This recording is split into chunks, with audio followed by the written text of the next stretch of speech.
thou leadest them, in the day by a cloudy pillar, and in the night by a pillar of fire, to give them light in the way wherein they should go.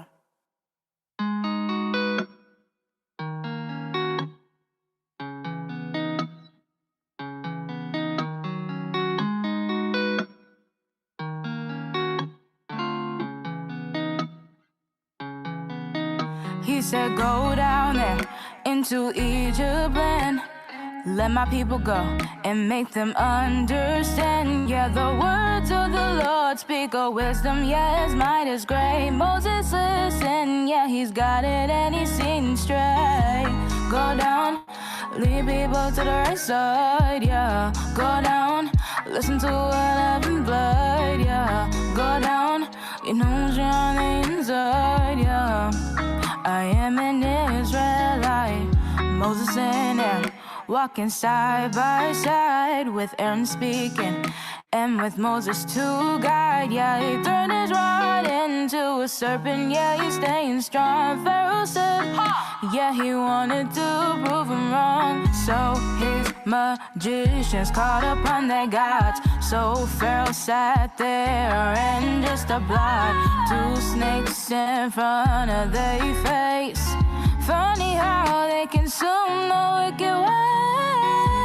Go down, lead people to the right side. Yeah, go down, listen to what heaven blood. Yeah, go down, you know what you're on the inside. Yeah, I am an Israelite. Got the blood, the frogs, the lice and flies. Cattle dying, things aren't so nice. They got the boils, the hell, the locusts, and the angel of death. Got me sitting here wondering what go is down, people to the right side. Yeah, go down, listen to what I've been blood. Yeah, go down, you know what you're on the inside. Yeah, I am an Israelite.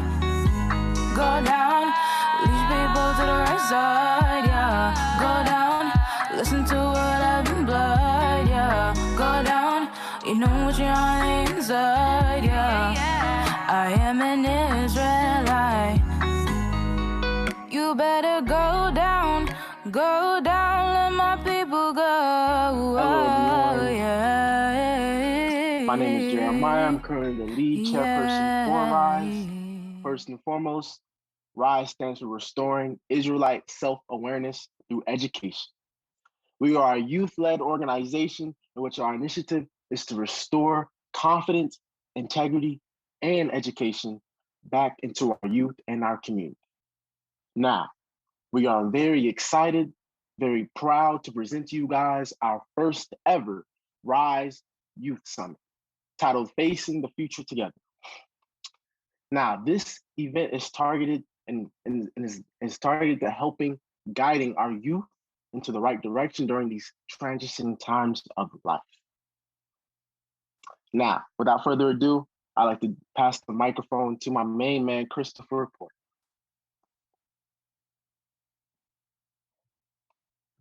Thank you, Jeremiah, for setting us up there beautifully, man. I would like to thank and welcome everyone on this stream for the first ever RISE Youth Leadership Summit, Facing the Future Together.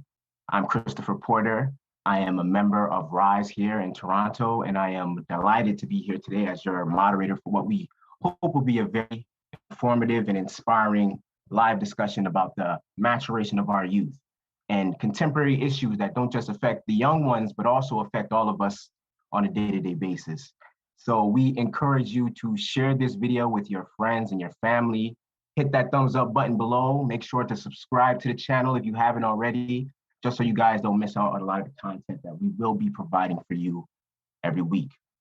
Now, we do have a range of topics that we will be discussing, from self-worth, body image, substance abuse, as well as planning for your future. And just to give you guys an idea, this panel should be about 2 hours long, and there will be a 10 to 15 minute Q&A segment after each presentation. So to start things off, we're gonna go ahead and I'm gonna just give you guys an introduction to our panel. We have Toriano Dyer here, Joanne KG, as well as Avery McNeil. How you guys doing? Doing great. Doing great. Thank you for having me. Nice. Thank you. It's nice to have you guys on the. It's nice to have you guys on the panel for this discussion. So we're just going to go ahead and jump straight into it and start things off with our guest, Toriano Dyer. We're going to be talking about self-worth and self-image, which I think is a very relevant topic, especially right now, in this era, in this generation. That is always a discussion that seems to be, there's a lot of people on one side, a lot of people have their own different opinions about it. So let's just hit straight to the chase and get some fundamentals down. So how would you, and before we even get into that, do you want to give us a brief introduction? Just tell the people who you are, who they're speaking to, who they're listening to. Okay, thanks, Christopher. Thank you very much for your introduction. Thank you to Rise for hosting this summit. Thank you for definitely presenting a platform that we can address the issues that are affecting today's youth and that are essential to their successes. As Christopher stated, I am Toriana Dyer. I'm a mom, a mentor, and a doula. And I am definitely happy to be here. I just want to put it out there and to be honest and let you know that I am pretty nervous right now, but I'm also excited to be speaking to you. I am nervous. I am, but I am excited. It's okay to be nervous. Right? Thank you, Chris. I'm excited to be doing this. As soon as you start talking, as soon as the conversation starts happening, you're going to forget about everybody else. And you just all right. start. Thank you. Now you're making me feel good because I wanted the young people. Good. I'm doing my job then. Right. You are, and you're doing it well. You're doing it well. Thank you. So I wanted to say that because I wanted the young people to know that, you know, you're not alone. So I have my nerves. It's an important topic and I'm doing this because I want to step out the box and let you know that it's okay to go outside your comfort zone. It's okay to fight against your insecurities and do the things that you need to do. Again, I mentor teenage girls. So what would I be if they weren't able to see me doing something like this, to talk about something that, as I said, is very important to young people. Right. And again, not only that, I am technologically challenged. So I want to make this as interactive as I can. So as Chris said, put some thumbs up in the chat, high fives, whatever it is you guys do. I probably won't be able to see it, but still do. I do need the encouragement. Thank you. So I'm going to jump. Absolutely. Thanks, Chris. To everybody that is involved in the segment, to everybody that is actually within the chat, if you guys have any questions, there is a Q&A after each presentation. So make sure to send those questions there in the live chat as well. If you have any questions, you can also send us an email at Rise. What is our email? Oh, boy.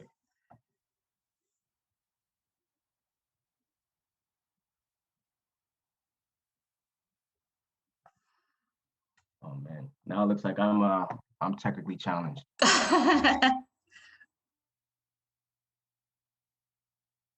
Email at getrisehere. I said getrisehere@gmail.com. I had to big it up just because of the delay. So let's get into the fundamentals of the topic. So we're talking about self-worth. So how do we define self-worth? So before we get there, I just want to say that, you know, we all want to be healthy, happy, confident. It's not always easy, more so for kids and teens. I know that their sense of self-worth embodies how much they like who they are, how satisfied they are with themselves, and also that this societal view, it emerges early on in adolescence, and it can definitely shape their perception of what their value is. As a mother, I knew that it was my job to cultivate that sense of self and self-worth in each of the developmental stages of my children's growth. I didn't always get it right, that's for sure, but through the years of being a mom and mentoring teenage girls and also being a doula and helping parents with their children, I have become more in tune with the sense that someone may be losing their footing. And as I said, for many of you young people that are listening, I know adolescence is and probably was a time when you're filled with self-doubt. You questioned who you saw in the mirror, and you're often filled with insecurity. Your capabilities to understand your emotions, the emotions of those around you, while trying to label these emotions, while trying to fit into society in order to grow and achieve, now is a time when it may become challenging during your teenage years. And, I'm not saying that adults are not also plagued with the same insecurities myself even, but we have struggled with so many things. But at least today, when we address certain issues, and you'll be able to deal with certain things earlier than I was able to do, things that will help you to become self-reliant, mindful, and even compassionate towards yourself. Set personal boundaries even as you learn more about your self-worth and your value. So as Chris said, what is self-worth? Before we go into more about it, Christopher, actually, Naomi, would you mind running the first clip for me, please?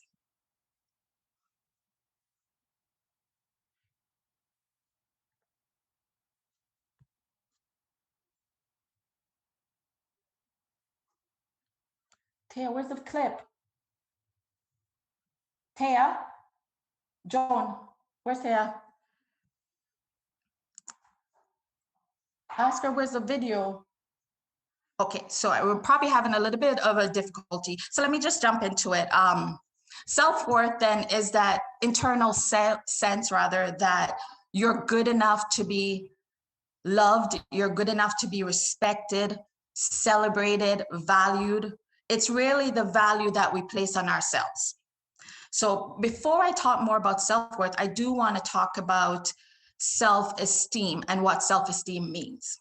Now, self-worth and self-esteem, they're related, but they're definitely not the same. Your self-esteem is undoubtedly influenced by your self-worth, right?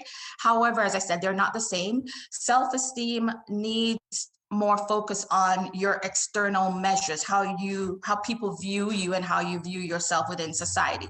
It's the respect that you're given for your accomplishments, the prestige that you have. Self-esteem is primarily then built upon doing the things that you love and getting a desired outcome. So it's definitely external. It's how you feel about yourself based on the influences of others around you, right? How you compare yourself to others, in other words. It's based on what we think others think of us as opposed to what we really think about ourselves. So at this stage, your self-worth, you may value your self-worth in the clothes that you wear, the sports that you play, and even your academic achievements, your finances. Those are the things that you use to value or to mark your self-worth, your self-esteem rather.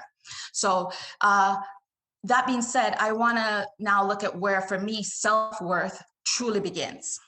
And I believe that self-worth begins at birth. And I say this because for many of you, your parents, from the moment they held you, the moment they saw you and even cradled you in their arms, your life took on value and worthiness. Your parents loved you, they supported you, they encouraged you, and they taught you. You were taught to be kind and compassionate. And of course, you had to have good manners, right? You were allowed to see yourself as wonderful, unique, important. You were told that you are deserving of prosperity, health, love, no matter the difficulties you may face, your disappointments, your encounters, or the experiences that you have, or even how the things people say about you or how they view you. You definitely deserve, as I said, to be loved and to be prosperous, separate from those things. Your parents taught you how to be strong. They taught you all the good things. But I will add here that period between adulthood, teenager and adulthood, it can be a tricky spot. That's when you find yourself questioning your own identity. Sometimes you even shy away from your parents' advice, your friends around you, even your community at large, because you're questioning yourself, who you are. Remember earlier too, when I said that I didn't always get it right as a parent, even though I tried, I didn't always get it right. And it's in those years that I'll say to parents that we must make sure that we are passing on even the right information to our children. It is very, very, very vital. And I want to say here too that recently I was just watching TV with my eldest child, and she said something along the lines of how we're raised really fashions us, right? And she was saying that based on the character that we were watching and how they were spiraling into just a self-deprecating behavior. And so when she first said that, the person inside of me, probably a year or two ago, I would have been offended and I would have been like, okay, what are you talking about? But as she said it, it dawned on me that she's absolutely correct. I didn't make a comment, but to be honest, she was correct. And I agreed with what she said. And I'll tell you why I agree. For me as a parent, for many years, I focused on developing her self-esteem based on how she'd be viewed in the world. I strived to make sure her and all my children had a good place in society. I made sure that they studied hard and they made something of themselves. And that's every parent's goal, as it should be, right? I've now realized that for me, I had gone about it backwards, especially with her. Instead of first teaching her to love herself, I pushed her, inadvertently to see herself through societal norms and lenses. I taught my children that even racism and discrimination would shape their view, their self-esteem. I taught them all those things. And again, these are good things to teach your children, great teachings, and I do stand by them. However, I now believe that it's important to first teach a child, your children, young adults, the concept of self-worth, love, and understanding. I believe that this is both necessary and powerful. And it's something that doesn't quickly or easily come about, yes, but once you have the sense of self-worth, it will quickly change whatever external perceptions you might have of yourself or whatever is coming from you from outside. It definitely will help in that regard. It is important to know your self-worth because it opens you up to knowing and definitely reaching your fullest potential. That being said, I'm not trying to separate myself from this. I want you young people to know that as you go through things, I have gone through things, and your parents have pretty much gone through many of the phases that you're going through. I know for me, whenever I am not reaching my fullest potential or not rising to the occasion, I often I'm plagued or with negative thoughts and feelings towards myself. And sometimes it's hard to get out of that funk sometimes. So I'll share that just a few weeks ago, I was home and I was in the washroom and I was looking at myself and I just felt really low. I wasn't low because of necessarily what I saw on the screen. I just felt low. I didn't know how I had contributed to society. I didn't know how I felt. I didn't know my impact. And it was just a troubling feeling. I just felt like I just questioned who I was. And it was very overwhelming. But as soon as, that feeling came about, it's as if I snapped out of it and I looked at myself even as a doula. And I realized that if I want to think about how much I've added to society, even for that, I know there's a lot of moms out there that has been grateful for the job, the advice that I've given, just as much as I've been grateful to be in their homes. So even knowing that I have impacted people, I have made a difference, quickly snapped me out of the way I was feeling, again, because I know my self-worth. It's been a journey, but I know my self-worth. So as much as I'm plagued sometimes, and I do have my off days, I am grateful that now I'm able to kind of snap out of it easily. Sometimes I'm able to do that. So again, knowing who you are is very important. And I just want to say that you will have days like that. You will look in the mirror and you will question who you are or how you feel. It's not a value of your self-worth. It's something that you should do. You should look at yourself and try to figure who you are and who you want to be. And, I'm not saying that I want you young people to have to go through, obviously, trials that I've been through to get to the place where I'm able to persevere and see myself different, because it came with learning a lot of things, a lot of ups, a lot of downs. It came with faith. It came with a lot of dark days for me to get to the place where I can say, I feel good about myself. I know who I am. I don't want necessarily the same thing for you guys to have to go through the trials. God forbid that should happen to you, or that's not what I'm saying I want for you. But I want you to take charge of your lives, young people, earlier than I did. Take charge of your lives, because really and truly, if you don't, I like to say that any which way the wind blows, you're going to follow. So please take charge, as I said, and learn from us, learn from even today. I want you to get to know yourself, as I said. What are your core beliefs? I want you to build on your self-worth.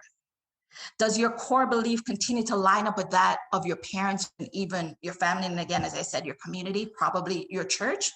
I want you, who are you when no one's in the room, pretty much? Then I want you to start journaling your thoughts. Be very honest with yourself. Ask yourself the tough questions and write your answers down. One is, who's the most important person in your life? If your answer is you, then you're already on your way, because you truly are the most important person in your life. And that comes with self-worth, that understanding. What makes you happy? What are your fears? What are your goals? What are your strengths? What are your weaknesses, right? What if many of the external factors affecting your life were taken away? How would you be affected internally then? How are you feeling? That's a big one.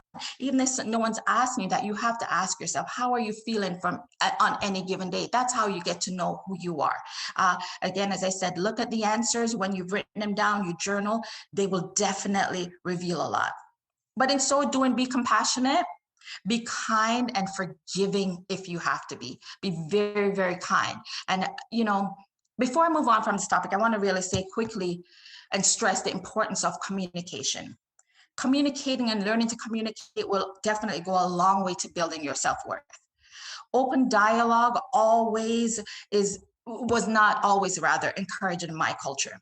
But you children are more powerful than I was, probably more powerful than I'll ever be. You've broken down so many barriers and you're continuing to do so, even just doing what we're doing here today. So again, kudos to you, but do talk to your parents, talk to those people in your life that you trust.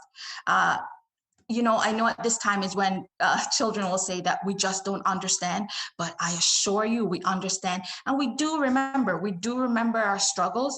It might be a little bit different from you guys in the sense that we might come from different countries or different places of birth, but the struggle is the same. So talk to your parents. And even if you're not able to talk to your parents, I do hope that you have an adult, as I said, that you trust and that you're able to open up to, that you can talk to, because they will give you good advice. I didn't say friends, and even though having your friends, it's great. I just think that if you are relying completely on your friend or friends that may be going through the same issues that you are, you might not necessarily get the best advice. So do talk to your friends. Friends are really a great sense of even building your self-worth, as long as you surround yourself with the best people, that is. But again, talk to your parents. And if all else fails, or even better, speak to a therapist if you have to. Speak to your parents about talking to a therapist, and hopefully you guys can definitely do that together. Our culture is changing and communication is key, and just keep talking. It's very important. I like to tell my children, or just remember, at the end of the day, you do have a voice. Use it, please. Thank you. So I also want to say that as youths, you will encounter a lot of ups and downs as you develop academically, socially, mentally, and emotionally. One of those struggles that you will go through, that I know I went through, is that the struggle that you have with your body image, how you see yourself in comparison to others, or even how society views you. So now I'm going to ask Naomi, hopefully it's working this time. If you can start the next clip, please. Although it is seemingly a simple concept, being happy with oneself is a reality that is foreign to most. Being happy with ourselves means to show mercy to ourselves by forgiving ourselves, befriending ourselves, accepting ourselves, and loving ourselves. A person that is happy from within will allow themselves to grow from their mistakes, thus enabling a more fulfilled life. This person will also be more appreciative of their abilities and of their surrounding environment, which will encourage better discipline and better choices, and thus a more complete worldview. Self-appreciation will help you feed yourself emotionally and spiritually, so that you can move forward stronger and more determined on your path to fulfillment. This is why knowing how to appreciate yourself is such an important step on the journey of you becoming your best you. Thank you so much, Naomi. How do you see yourselves? I want you to Think of a time when you felt your most beautiful. And I also want you to think of a time when you didn't. And I'll come back to that in a minute. I want to share some fun facts with you before we even go back to my question. So I'm just going to read something here really quickly. And according to an article published by Bradley University, researchers do not make a distinction between body image of that of the young male or the female. There is research coming that will make some more determining factors, but for now, research has shown that the male and female body issue images are definitely the same. Women, boys, girls, they do go through the same things, and they do run the same risk of negative consequences of how they view their bodies. Studies have proven, though, that males are affected a little less severely than females. Research shows that men and women are equally insecure in their bodies when the idea of the body is directly or indirectly confronted in social situations. However, research proves that the male body is distinguished from the female body image issues in several ways. Men seem to be more atypical when it comes to eating disorders, which are usually harder to detect. And sometimes men will suffer from substance abuse rather because they don't talk. So that's one of the things that in my research, it seems that men, when it comes to negative body images, they may be plagued with substance abuse issues. Some researchers also say that men are typically more satisfied with their physical appearance, and therefore they're less likely than women to exhibit body change behaviors. Other researchers, on the other hand, insist that men still struggle with their body image. They say that men are also caught between either feeling too thin or too heavy, or just not liking themselves. But women are really definitely more focused on weight.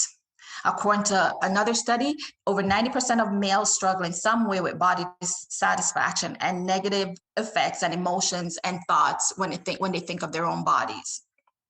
The fact is, though, that males suffer just as much as females do when it comes to feeling dissatisfied with their bodies. Men may pay less attention to their body image, or they may just be a little quieter about speaking up about it because they feel shame, or they may be embarrassed. They don't seek counseling as much as women do, and they, again, just out of shame, because they're men, especially in our culture. You're a man, you gotta suck it up. So out of shame, a lot of young boys may not talk about their issues that they may be having with the negative way they view their bodies. When it comes to us, though, we internalize a bit more. We shame our bodies a bit more, and we surveil our bodies a bit more than men rather.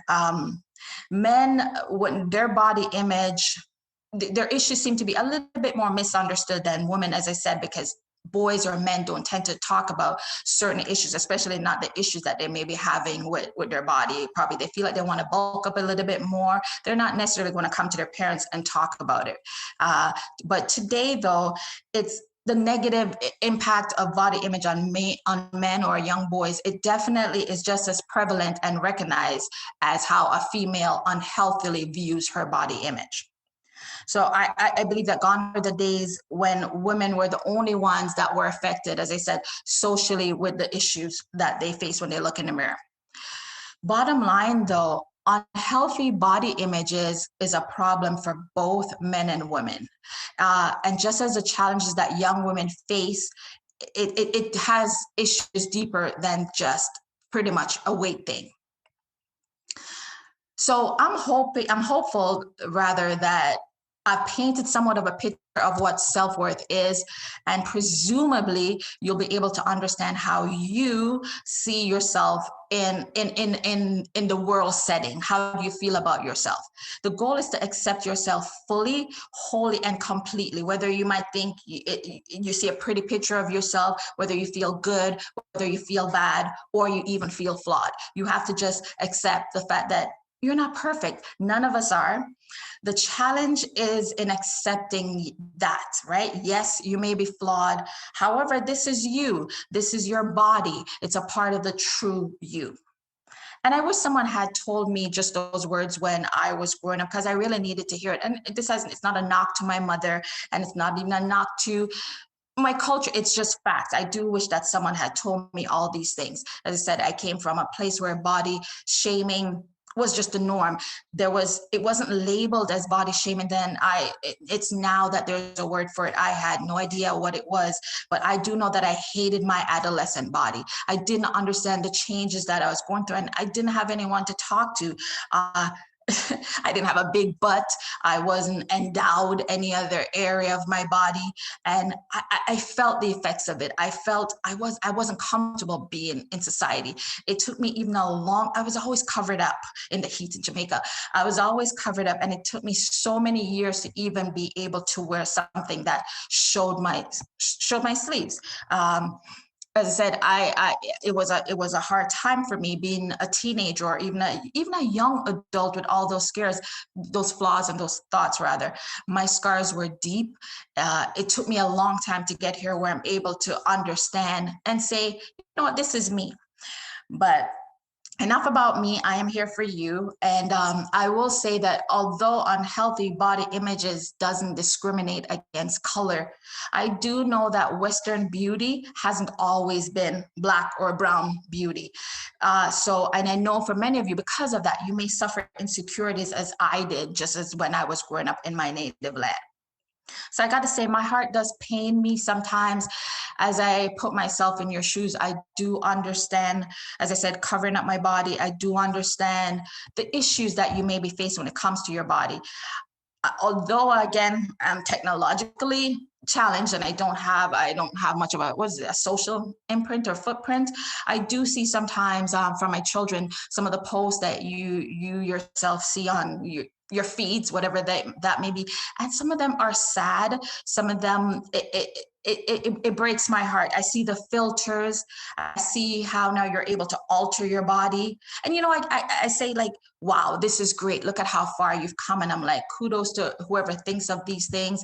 Like, wow, just great. So I'm not knocking social media at all because it's a great tool. I see TikToks. Some of them are fun. I try to dance to some of them, and some of them are just cringy. So again, I am not saying that I do not love social media. I just say that it can be a lot. And I know you may be on social media and you may see some of your peers hitting the gym and they're bulking up and they're working out and they're losing weight and they're getting ripped and all that good stuff.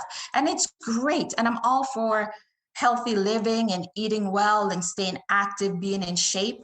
But when I see some of those images on social media, I am unsure if they're actually inspiring.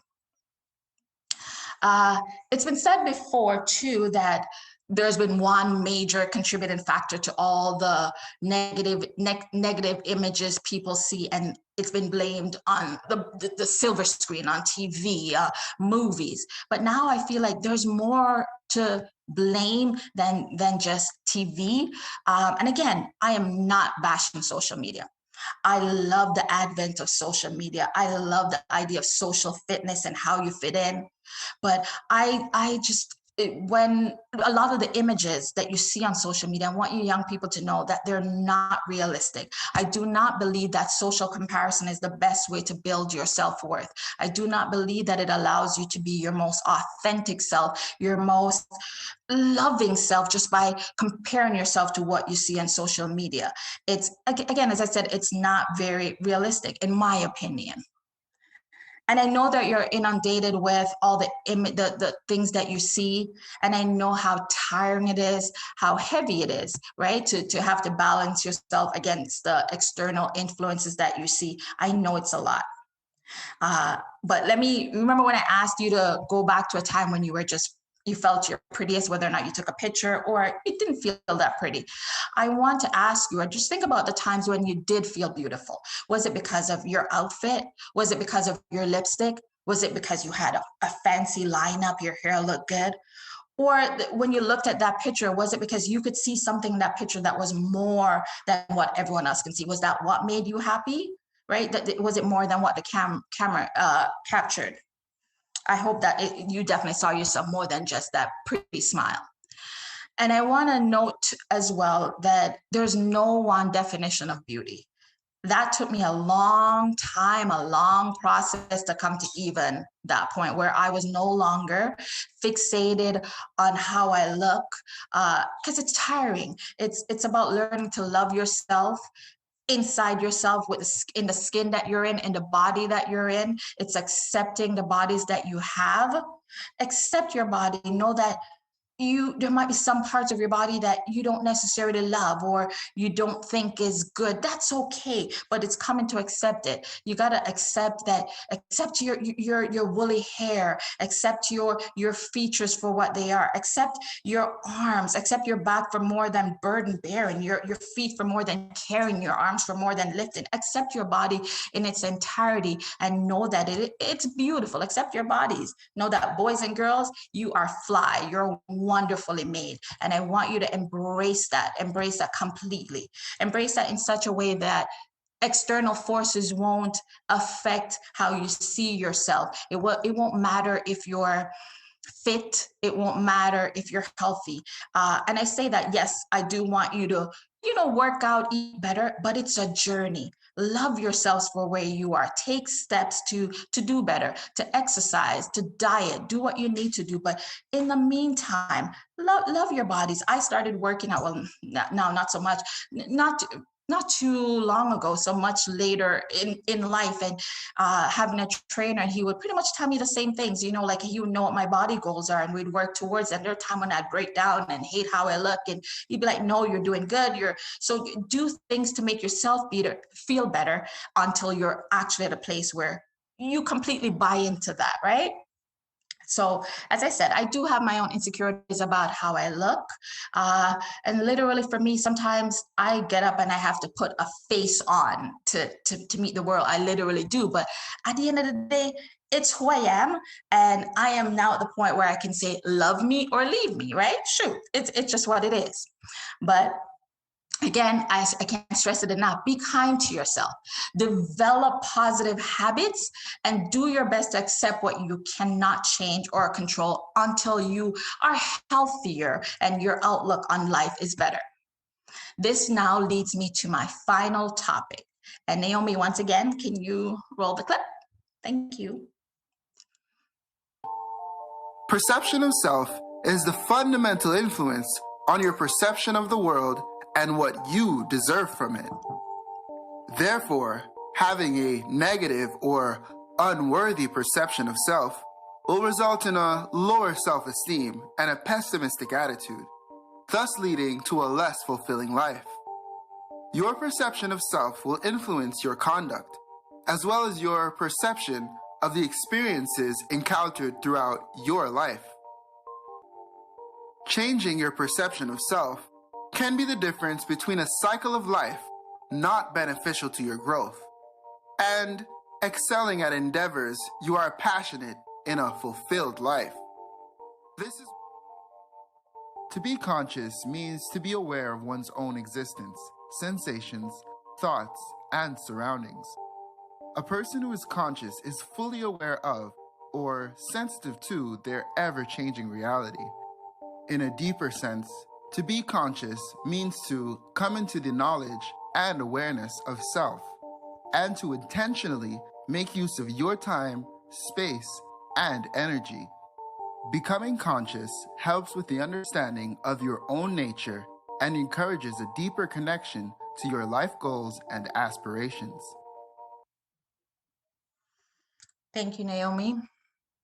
So emotional intelligence, or EI, is defined as the ability to recognize, understand, and manage your emotions as well as the emotions of other people around you. It says here, just as a high IQ can predict top test scores, a high EQ can predict success in school and emotional situations. It helps us to build strong relationships, make good decisions, and deal with difficult situations. So in practical terms, emotional intelligence means that you're aware of your emotions and aware that your emotions can drive your behavior, whether it's positively or negatively, and just learning how to manage those emotions completely. And as I said, how those emotions will affect others. When I first heard this term, I was like, whoa, this is big. I never heard it before. It was a couple years ago. And I want to say the first time I heard this was actually from another Israelite. I don't know if she's on this chat, Crystal. She mentioned something that she's emotionally intelligent. And I thought, I like this. And I remember, as I said, I was intrigued, and I remember looking into it, and just the effectiveness of the concept of emotional intelligence helped me to understand my many ranges of emotions, as well as my deep understanding of the people around me, their feelings, their thought. And it allowed me to come to terms with the parts of me or things that I didn't necessarily understand about my lots of emotions. It was so useful. I wrote a lot about it, and I studied a bit about it. So I want to share really here a few checkpoints which really helped me as I learned more about emotional intelligence and how it factored into my life. So here we go. So I now realize how my emotions affect others. I don't allow my emotions to get out of control. I have confidence in myself to make good decisions. I understand how my emotions affect my thoughts and behavior. I take personal responsibility for my emotions. I'm no longer making impulsive feelings and behaviors. There's a whole bunch of checklists or checkpoints that I made for myself. Now, some of them I can say at this point I have conquered, right? I am a bit more emotionally intelligent because of this. And there's still some checkpoints and some of these points that I don't think I'll ever be able to say I own that in my emotional intelligence or I'm there yet. But it's okay, right? I can admit that I'm very self-aware. I'm very self-aware. My self-management needs work, and I still have a long way in figuring out how to communicate my own thoughts personally. And also, I don't think I'll ever really be comfortable or used to being in a big setting with a lot of people. Usually it takes me a while to warm up or even open up. So I understand my emotional intelligence in those ways. But with self-understanding and self-acceptance, I was able to define who I am, and I came to understand also my own weaknesses and strengths. And I know and I want the same for you. I definitely do. I know you too can get to the point that I am. So now I'm going to tell you why emotional intelligence is important. I'm going to read a few things that I found here. It's a scientific fact that emotions precede thought.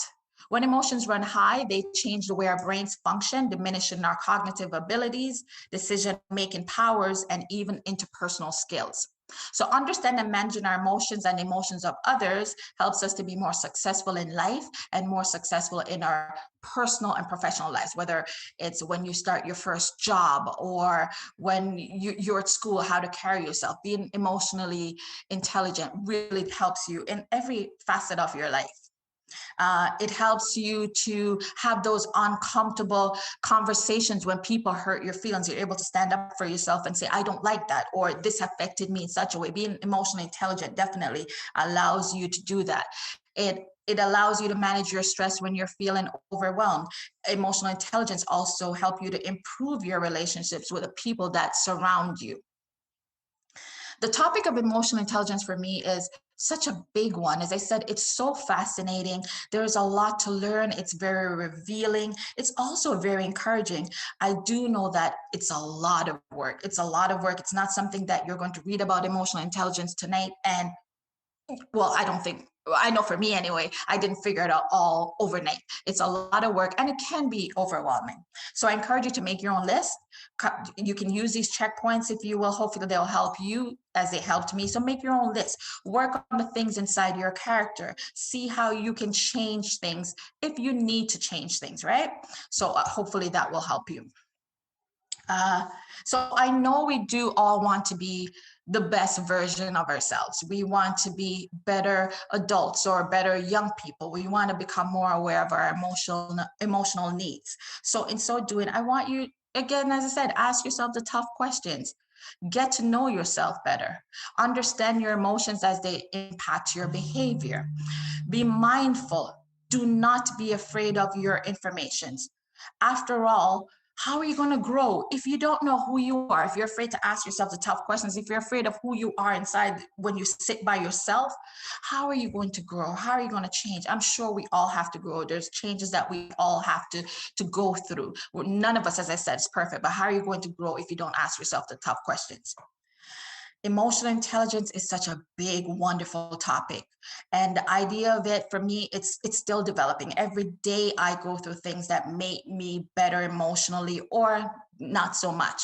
But again, it's constant. It's not something that it's an overnight thing. I want to pause and I want to say to the parents that are listening, and hopefully there are parents listening, when it comes to our children, we are the ones that have the power to let them fly, to let them soar. We have to give them the things that they need to grow emotionally. We have to have the right conversations, have the right answers to their questions.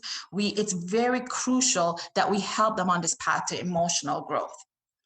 We can't necessarily, well, not necessarily, but we can't choose their spirit. We can't dictate the personalities that they will end up rather, but we can teach them empathy. We can teach them how to share their feelings. We can teach them about relationships. And very, very vital, we need to teach our children to communicate. And I'll say this, we in teaching them, they will learn a lot from us, right? So we have to know to teach them well. I know for me and I'm hoping most of you too, if you're old school like me, you want to, and you also have deep spiritual roots, you may want to tell your children about Solomon. Tell them about the wisest king. Solomon's written many books. We talk about the Proverbs, Ecclesiastes. Tell them about Solomon, because in my opinion, as an Israelite, what is the greatest way or the greatest thing that teaches us about emotional intelligence, if not the book of Proverbs? It's all right there. You know, society calls it emotional intelligence, but I'm telling you, this teaching and these learnings have been coming from way back then. So teach your children about Solomon. Let them read Proverbs with them together, right? It's definitely a good book. The best teacher for our young people, though, is you and your actions, your words. It's definitely how the things that you see, they will mirror and they'll echo what's happening around them. So I say educate yourself, parents, in the areas that I'm speaking about, even in emotional intelligence, self-worth. Educate yourself, because after all, they learn from us, and we as parents cannot teach what we don't know. So my hope for you today is that you'll hold fast to the principles that you've been taught by your parents, the principles rather, that have guided you so far. So as you try to figure out how you contribute, you know, how you can put yourself out there, your gifts, your passions, and your interests, how you can bring these things to the world, I hope you'll find understanding from those around you. You know, I hope you'll find love and support from those around when you're going through your trying times. I know for me, as a teenager or in my early teens, I had my grandmother, and she was my everything. She was my comfort. She was my joy. Again, as I said, not a lot of talking. She wasn't big on communicating her feelings. None around me really was, but my grandmother would pray. And I would always, I remember being 15 years old and that's still going to my grandmother's bed because I liked to hear her pray. And her prayer always included me and it made me feel good. And my grandmother always called me baby. Just that one word. She'd always call me baby. I used to wonder sometimes if she remembered my name, but she'd call me baby. And I'm telling you, that helped me. It made me feel good. I'd come home from school and my grandmother would be there and I'd be called her baby. And it was definitely what I needed. So I hope you have people around you that you can surround yourself with. Speak to your parents, learn their stories. They do remember what it is to be your age, and you will learn a lot from your parents. Trust me, they're a fountain of information. So, you know, I might not have told you anything that you haven't already heard, that you haven't already read, that you probably already know. But I think it's good to hear it again. It's good to be reminded that you're important. It's good to be reminded that you're special. Remember, even today, this event was created for the youth to know their self-worth, to know about mental issues, to know about how their spiritual life affects even their physical rather. Today is your day. So remember this day, look back on this day and know that you are very, very important. Remember to embrace who you are wholly and fully. Just know that you are who you are and learn to love yourself. You know, though I'm sure I've told you that I'm old school and everything, I do want to, there's a saying or a quote that I read somewhere that I really liked, and it says, low self-worth has deep roots, and deep roots require committed digging. I love that very much, because I know it's more than positive words. Sometimes it's more than even affirmations. It's work. It's hard work to trust in your value, to know your self-worth, and do things accordingly. But you got to trust in yourself. Don't give up. Be kind to yourself. Be good to yourself. I can assure you, again, as I said, simply being here today and taking a time out to listen to me, whether I'm rambling, whether I'm stuttering, hopefully I made some sense, but even taking the time to be here today is a good thing. It's a step toward your success. And again, so I said I'm corny as heck. So I want to leave you with this quote that really, really helped me. It's a line from the great Miss Eartha Kitt, and it validated me, and it literally made me go, it says here, I fall in love with myself, and I want someone to share it with me, and I want someone to share me with me. Like, how great is that? I want someone to share me with me, not you with me. Hopefully you'll look into the words, you'll take time to reflect on these words. It really, really helped me. It literally made me go, So I leave you with that. And I want to say thank you once again. Thank you for listening to me. Thank you for being here. Thank you for showing up. Thank you, Rise, for having me. It's been my pleasure. And again, thank you. Peace. Peace. Thank you, Toriano. That was a lot that you gave us. You gave us a lot of information. You gave us a lot to process, a lot to reflect on. And you had a lot of engagement and a lot of questions during your segment. You did, with a lot of questions that were coming in, you did hit a lot of them. You were able to cover a lot of them. But so when you were speaking and you're talking about emotional intelligence, and it's interesting you say that, because emotion, it invokes thought, and, with that, it also influences your actions as well. And, habits, they have to be established before they're improved. And so someone did ask, in order for you to establish something, it's repetition. You have to continue to do it every day. So one of the questions that you received, and I know you did touch on this as well, as far as your bad habits and your good habits, but, just to kind of, I don't know if you have anything off the top of your head, but what are some daily practices that we can do to increase our self-esteem? Oh, actually, let me give you the revised one. Are there some daily practices of self-esteem building that you would recommend for young people or even older people? So not self-esteem, as it says, self-esteem is different. Right. Self-esteem is tangible. We're talking about self-worth, and it's if it comes to like a daily practice, if you literally have to remind yourself. A sister of mine, she'll know if she's listening. She says what she does. She'll find some time. She'll, whether washroom or in her room, and she'll literally hug herself. She'll hold on to herself, and she'll go. And she'll say, you're beautiful. And she says, Terry, you should try it. I'm like, I'm not going that far. But you have to find things that work for you. For her, that works. She literally would hold herself and look herself in the mirror and say, I am wonderful. Let me love upon myself. And even that quote that I had from Eartha Kitt, it's taking that time, asking yourself the tough questions, look in the mirror, loving what you see there, and learning every day that you are important. You are important to the people around you, and more so to you. It's not an overnight thing. So if you have to talk to yourself, for many of us, sometimes it's in the scriptures. Sometimes I tell even the girls I mentor, sometimes when you're feeling low, pick up the Bible, read something, because it's who we are. We're spiritual people. We need that connection. So sometimes when we're feeling weak and we don't have the strength within ourselves, find someone to talk to. Talk to your parent. Communicate. Today is not a good day. Why do I feel this way? Probably I can pick myself out of it. I am worthy. But if not, who do I have? Who's my lifeline? Who can I call? Who can help me? Always do not run from your emotions. Do not run from the thoughts that you're having. Just try to figure out how to fix it. And again, as I said, if it's affirmation, whatever you have to do daily to get yourself better, self-help book works, motivational speeches. There's a lot on YouTube. Read, learn about yourself. Don't just sit in emotion and allow it to weigh you down day by day, especially now. Especially now. Now is the time where we really need to tap into what's inside of here and bring it out, because it's dark times outside, right? Literally is. So it's not a walk in the park, but it's an everyday thing, reminding yourself, I am beautiful. Listen, Christopher, I name my hair, right? I transitioned a couple years ago, and I have days when I'm like, oh my God, I hate this head of hair. It might be short, but it's hard. It's hard to deal with our natural hair. So I remember one day, like I constantly cut it. Like every time I just cut my hair because I wanted it as short as possible.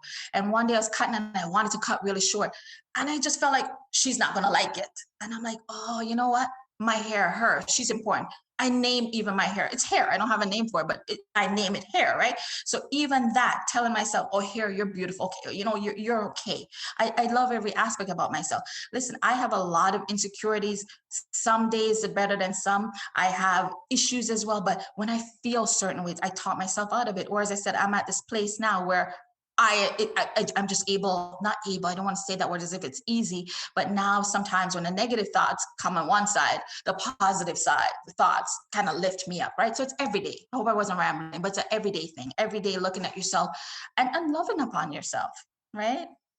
Absolutely, absolutely. And I think you gave a gem there when you advised to go to Proverbs and to even look in Proverbs, because it definitely is a deep dive into emotional intelligence. Right. And for those of you who have actually read it, there is a whole lot to take from that and to apply it to our actual lives. So we'll probably hit one more question. You had a whole lot of questions. And for those of you inside the segment as well, if we don't get a chance to deep dive on your question, you can send us an email at getrisehere@gmail.com. Oh, let me do it probably. Why I keep forgetting the email? getrisehere@gmail.com. And you can also, and just to remind you guys that we do provide a platform so we can have these discussions. So also you can send us a DM at @rise.youthgroup, and you can find us on Instagram. So let's hit one more question for you, Toriano. You did touch on the involvement of the parents' involvement. One of the questions that you received was, what are some indicators of low self-esteem that parents/mentors should look out for? Again, communication is key. Listen to the things that your teen is saying, if they're saying anything too, right? Sometimes you might have that child that doesn't talk a lot. Then it's depending on you, the parent, to draw them out. Talk to them. How are they feeling? How do you see yourself? Have those conversations that they probably haven't even started having. And again, to parents, they said, you have to do your research. You have to make sure that you know where your child's at, their developmental stages, and making sure that you're meeting it. Bad parenting sometimes is just not giving your children the necessary information that they need. So you as parents, you have to equip yourself. As I said, if you don't know the things, how are you going to give the child the answer and the tools that they need, right? Know your child, know what's happening. You have a child that might be introverted, but yes, still draw them out, have those conversations.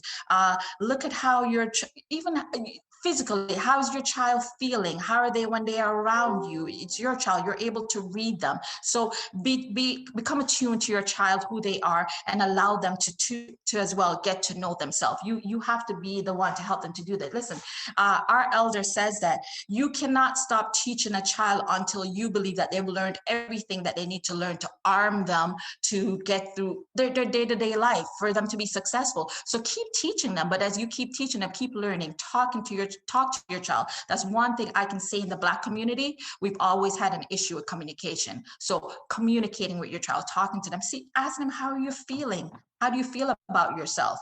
How are you doing? How are you doing in school? It's definitely, as I said, continue to have those conversations with your children. Thank you. Thank you so much, Toriano Dyer. We do appreciate you taking the time out with us to have this discussion. You definitely give us a lot to process, a lot to digest. And yeah, this is definitely something that's not in vain. And you definitely taught me something as well. Thank you. I'm sure definitely I have a lot more substance after this discussion, after hearing you speak. Thank you. Peace. All right. So let's go ahead and continue on with our next panelist. And Toriano Dyer, in her segment, she did mention substance abuse when she was talking about men who, don't necessarily speak about what they're going through, their problems, and stuff like that. And I think that's a great segue into our next topic, which is actually substance abuse, just to kind of deep dive more onto it and shed more light on the topic. We have Joan KG. Joan, how are you doing? I'm good, Chris. You're looking good. You're looking good. You want to give the people a brief introduction of yourself? Yes, my name is Joan KG. I'm a psychiatric nurse currently registered with the College of Nurses of Ontario, otherwise known as CNO. I've been a nurse for approximately 19 years. And I just want to thank you, Rise Summit Committee, for inviting me to speak on a much needed topic that is affecting our youth today. I would be speaking on substance misuse and young adults. But with me saying that, this is my first time on a summit, and I'm so nervous. So you guys got me a It's okay. lot You're just of talking slack. to me. Just look at me. It's okay. Okay. So if Naomi could get on for me for my first slide. So this is the disclaimer, and it's a recreation cannabis was not legalized because it is harmless. The federal government legalized recreational cannabis to create strict rules for producing, distributing, and selling and processing cannabis across Canada. The legalization aimed to keep the cannabis out of the hands of youth and protect public health and safety by allowing adults to access cannabis legally. Okay, so the next slide, please. Okay, that's a nice looking flower, right? But we're gonna learn about that today. Okay, next slide. And this is our overview of some of the topics that I will be addressing. And it's marijuana, alcohol, prescription drugs, psilocybin, cocaine, meth, anabolic steroids, and talking to teens. The next slide, please. Now we're on marijuana. What is marijuana? Marijuana is the dry leaves and flowers of the cannabis sativa or cannabis indica plant. It goes by many names, and I'm sure you teens know about all these names. And it's bud, blunt, chronic, dab, dope, ganja, weed, ash, you name it. One that caught my eyes was the one called 420. And that was given by a young man in his teen in the 1960s. He used to smoke the marijuana at 420 every day. So that's what that 420 came from. So that was news to me. Whatever cannabis is called is a product of that's cannabis sativa, and the main active chemical in cannabis is the THC, which is the delta-9 tetrahydrocannabinoid. Of roughly 500 chemicals found in this cannabis plant, THC affects the brain the most. It is mind-altering chemical that gives those who use cannabis the high. And another active ingredients in the cannabis is CBD. Another name for it is the cannabinol, and which is being studied for the potential medical application and its ability to moderate the effects of cannabis. Next slide, please. Cannabis. It has been identified as an entheogen. And what does that mean is a plant that can expand one's consciousness. Marijuana is a psychoactive drug, which means it alters the state of your consciousness and change your perception. The psychoactive component in marijuana are designed to transcend current reality. When you consume marijuana, it will open a portal to different reality. Sight, taste, smell, touch, all your extrasensory perceptions are all enhanced, and food tastes better, everything come alive. Your nose would even track down the most desired scents. Marijuana has been linked to an increased chance of mental illness, such as schizophrenia, depression, and anxiety. It is not clear if it actually caused these conditions, but research has shown a connection to that. Next slide, please. What happened to your body when you use marijuana? The problems with balance and coordination, memory problems, hallucinations, all that happen. Next slide, please.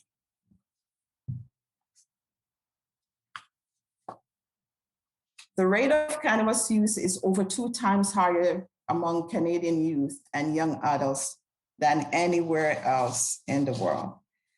Canadian youth continue to have one of the highest rate of cannabis use. In 2018, the World Health Organization compared lifetime cannabis use among youth age 15 across 40 countries and found that the use by Canadian youth was the third highest, 23% of the boys and 21% of the girls. It is estimated that 1 in 5 Ontario students in grades 7 to 12 used cannabis in 2019.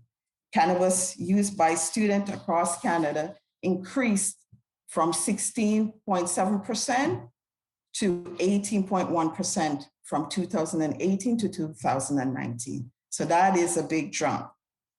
It is estimated that 1 in 16 teens who consume cannabis will develop cannabis use disorder. Cannabis was the most common substance associated with substance-related hospitalization for youth aged 10 to 24 years in 2017 and 18. And I can attest for that because majority of the patients that I attend to currently are teenagers, and majority of them are first-time episode having psychosis. Next slide, please. Why would teens want to use cannabis? A teen or young adult may want to try cannabis for social reason, a way of fitting or socializing with their peers because they think, why not? Everybody's doing it. They might also use cannabis as a coping mechanism to deal with life stresses, to help them sleep, to stimulate their appetite, or just worry about their exam, worry about work. A young person self-medicating with cannabis to cope with anxiety or stress. They might think they're just feeling stressed out and they just want to smoke pot to relax. They may continue to use cannabis instead of finding healthy behavior as other alternatives. Like, before they would maybe hang out, I'm listening music, talking to their friends. They find some help with marijuana and they decide to use it, but that's not a good idea for them to do that because it is addictive. Next slide, please.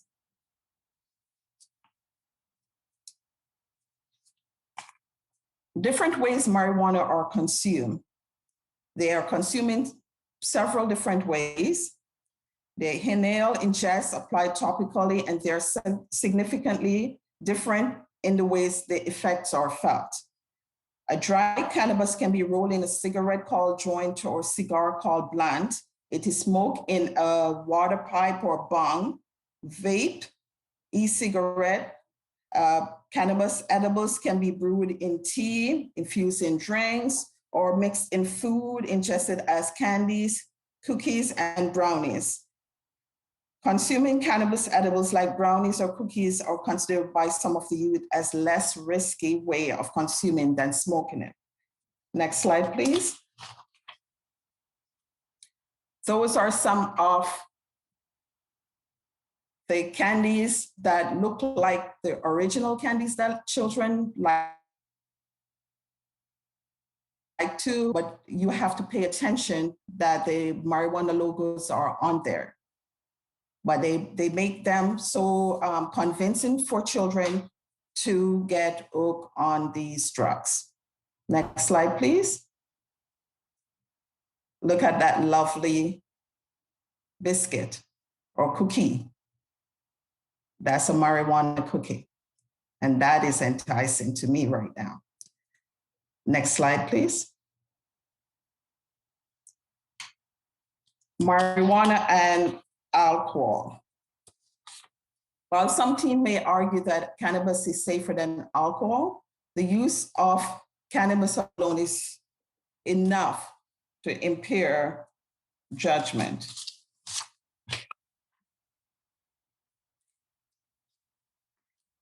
Since legalization of cannabis last October, Canadian hospitals had an increase of children admitted due to accidental cannabis edible poisoning. Next slide, please.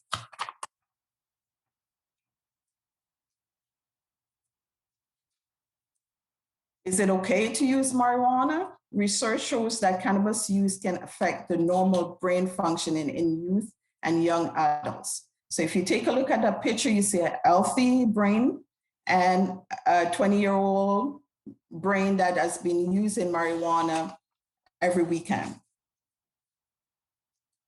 Okay, next slide, please.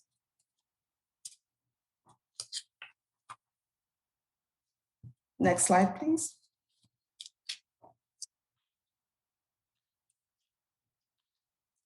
What happened to your body when you use marijuana? Problems with balance, coordination, increased appetite, trouble thinking, hallucination, seeing things that aren't really there. There can be delusion, believing things that are not true. You could have a psychotic episode, and that risk is higher with a high potency of marijuana. Increasing marijuana with alcohol can cause an increase in heart rate, blood pressure. It can also further slow the ability to think. Next slide, please. And here are some of the short-term effects of using marijuana. Within few minutes of inhaling marijuana smoke, a person's heart rate speed up.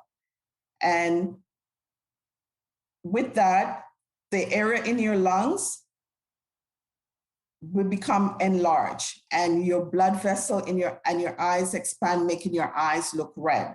That is the reason you would see people that smoke marijuana, their eyes look bloodshot. While these are other effects may seem harmless, they can take a toll on your body. And these are some of the effects that happen. The altered senses, you see lights and colors more brighter. You lose track with the day. You think the day is going slower than what it is. You even are moving at a speed of slow motion. Next slide, please. And here are the long-term effects. Increased heart rate, the same as the short-term effect. Respiratory problems. With that, you would notice that some cannabis users have a chronic cough, and it's similar to those that smoke cigarettes. They have the same kind of chronic cough. While research have found a strong association between marijuana and lung cancer, many people who smoke marijuana also smoke cigarettes, which do cause cancer. And the increased risk of mental problems, marijuana is also linked with depression, anxiety, as well as suicidal thoughts among teens. In addition, research has suggested that smoking marijuana during teen might increase the risk of developing psychosis in people with genetic risk for schizophrenia. And that is something that I see regularly at work. Researchers are still studying the relationship between mental health problems and marijuana use. And just an added information, in increased risk of problems with unborn baby, marijuana use during pregnancy is also linked to a lower birth rate and increased risk of behavioral problems in babies. Next slide, please.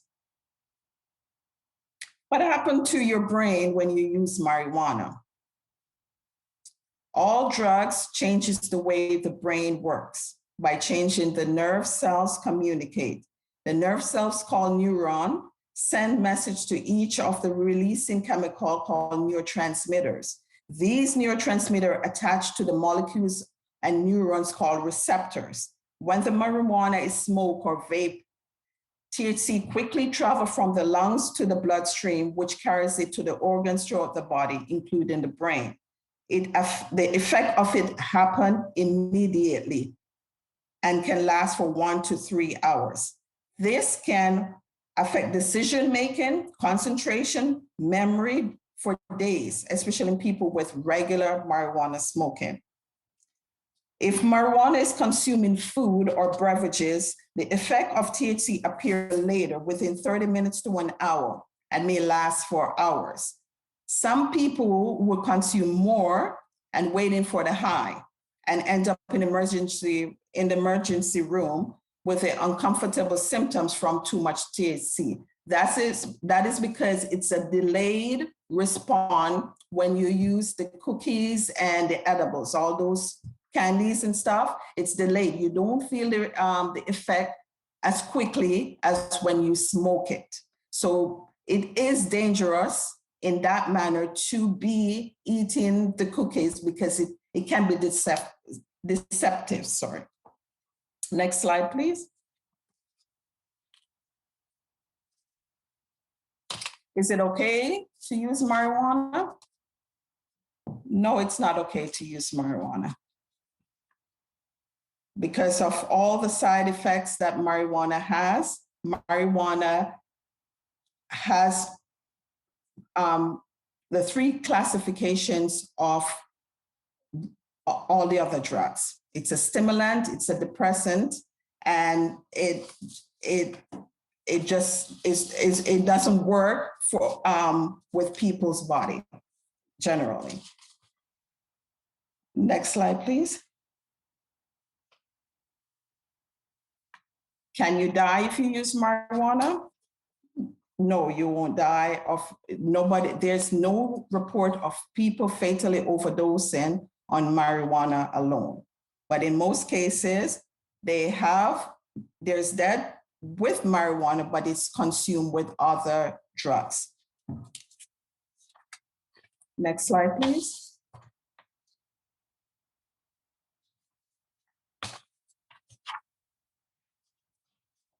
The amount of THC in marijuana has increased over the few decades. In the 1990s, the average THC content in marijuana was less than 4%. It is now 15% and much higher in products such as the oils, which is like the hash oil and other extract.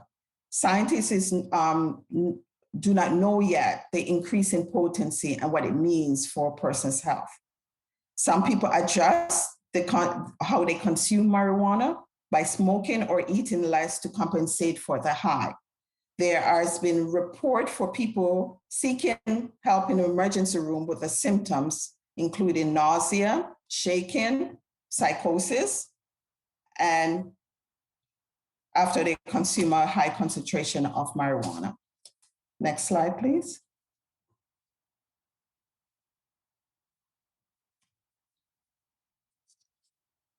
All drugs changes the way how the brain works by changing the way the nerve cell normally communicate with each other.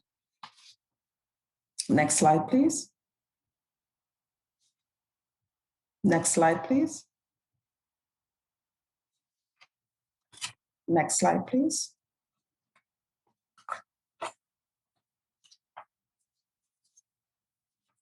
Here's a chart with marijuana consumption and marijuana cannabis consumption among adults in the past months has increased. And if you notice on the chart between age 15 to 24, there's a higher scale there with marijuana users. And it increased more for the 25-year-olds to the 34-year-olds, and it decreases as they get older. Next slide, please. Alcohol and psychosis. Alcohol commonly contribute to psychotic episode. According to research, heavy alcohol use increases the risk of psychosis 8 times for teenage boys and 3 times for teenage girls. In the majority of the cases, stopping alcohol will stop the use of alcohol will stop the symptoms. Other times the psychosis will linger on after the teen stop drinking. And yet other times psychosis occur during alcohol withdrawal. The symptoms of alcohol-induced psychosis often looks like symptoms of schizophrenia. As some of my patients that I've seen, they will come in with drug-induced psychosis and their presentation looks just like schizophrenia. They cannot function, they're confused, they have thought blocking, they don't know where they are, they don't know what happened to them. So these are the symptoms with a combination of drugs or with just marijuana alone. Many times teens will end up in drug-induced psychosis, as I said, engage in poly-drug use.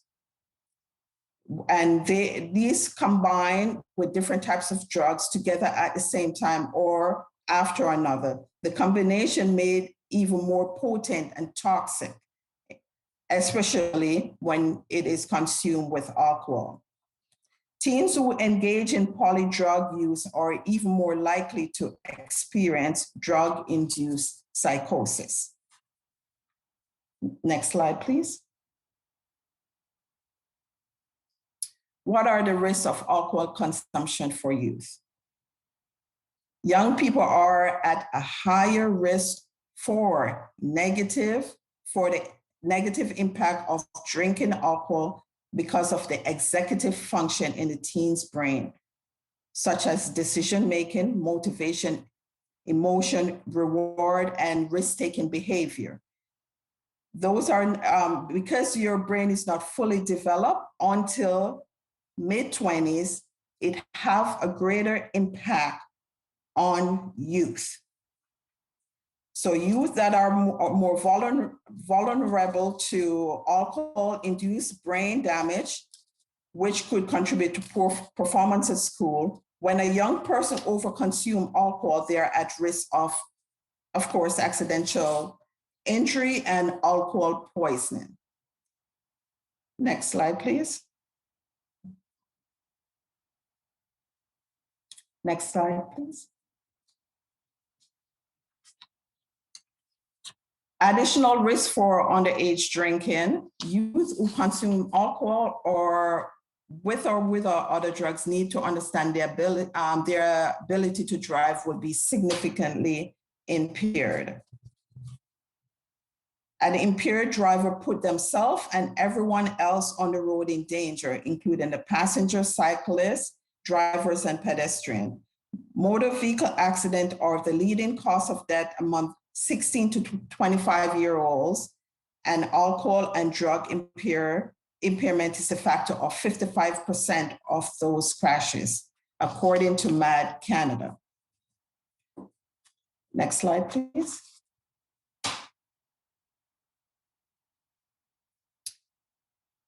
We're going to be talking to teens about alcohol use, and alcohol consumption is heavily engraved in our culture. And chances are your teen already tried beer or something stronger.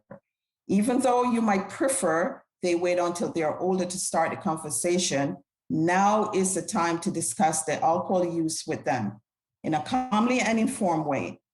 Many young people don't understand the potential risks involved with alcohol use at a young age.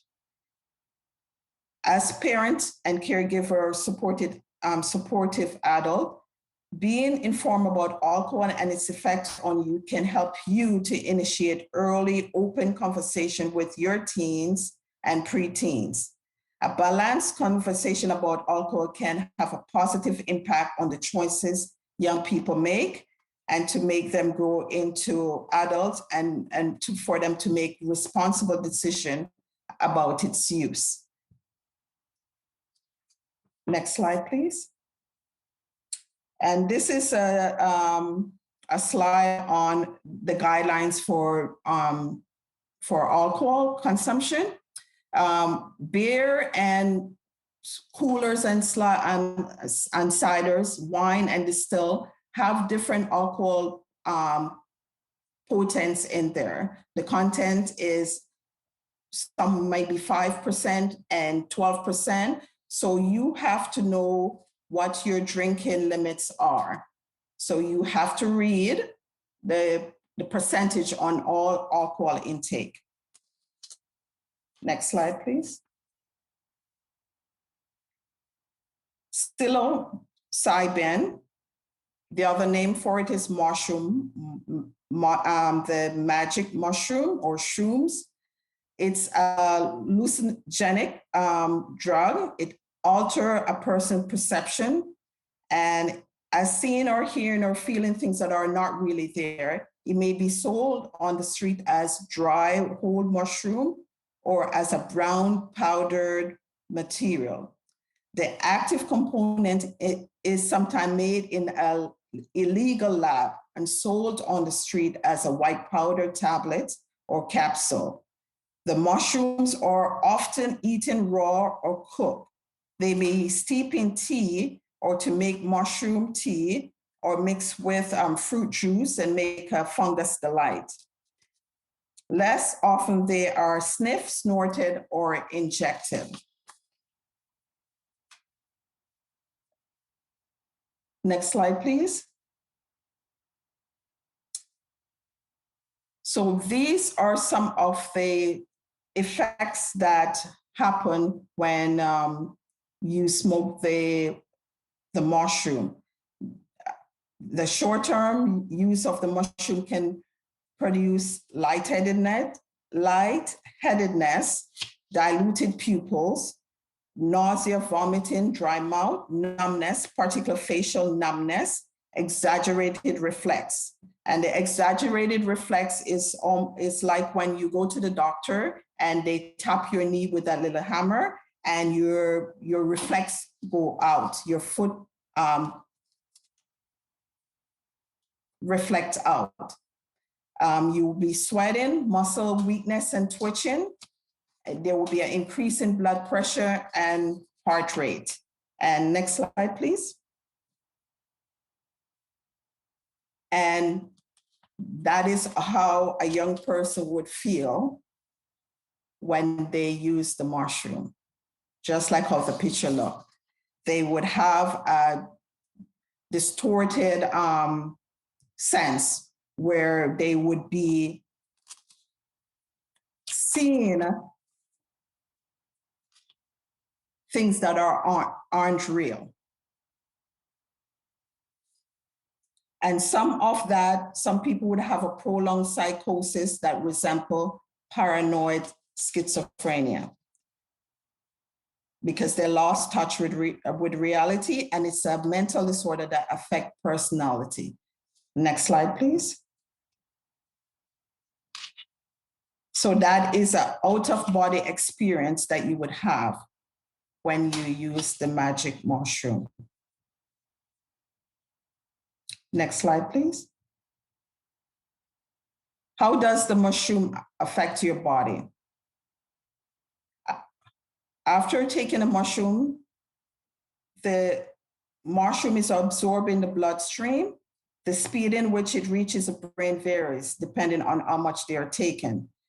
The effects are generally felt in few minutes of drinking the tea or 30 minutes after eating the mushroom. They last about 3 to 6 hours. Some people may experience hallucination for up to 4 days. Next slide, please. Cocaine. There are several common nicknames for cocaine, and many of them are based on that white, flaky appearance of the cocaine. And these names may include coke, snow, powder, or blow. Statistics have shown that 25% of teens that start using cocaine recreationally will develop addiction to cocaine. Cocaine abuse can develop in addiction with repeat uses. Cocaine is a short-acting drug that starts to cause a high within seconds. After the high wears off, a person will often feel sluggish. And frequently when that happens, they would use more drugs again, and that would be like a binge or a crash that can lead to addiction. Next slide, please.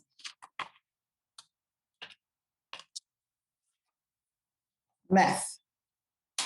That is a laboratory-made drug. It's white, bitter tasting powder. Sometimes it's made into a pill or shiny, cold, clear rock called crystal. Meth is sometimes pressed into little pills that look like ecstasy, another drug, to make it more appealing to young people. Meth is a stimulant drug, and stimulant are a class of drug that can boost mood, increase feeling of well-being, and increase energy and make you more alert. The meth pleasurable effect can disappear even before the drug level fall to the blood level, leading people to use more and more, sometimes not sleeping or using the drug for several days. In recent years, drug dealers have been secretly adding the deadly opioid fentanyl to meth because it is cheaper to make, and it's estimated that half of the death from meth user also involve a dangerous opioid like fentanyl. Next slide, please.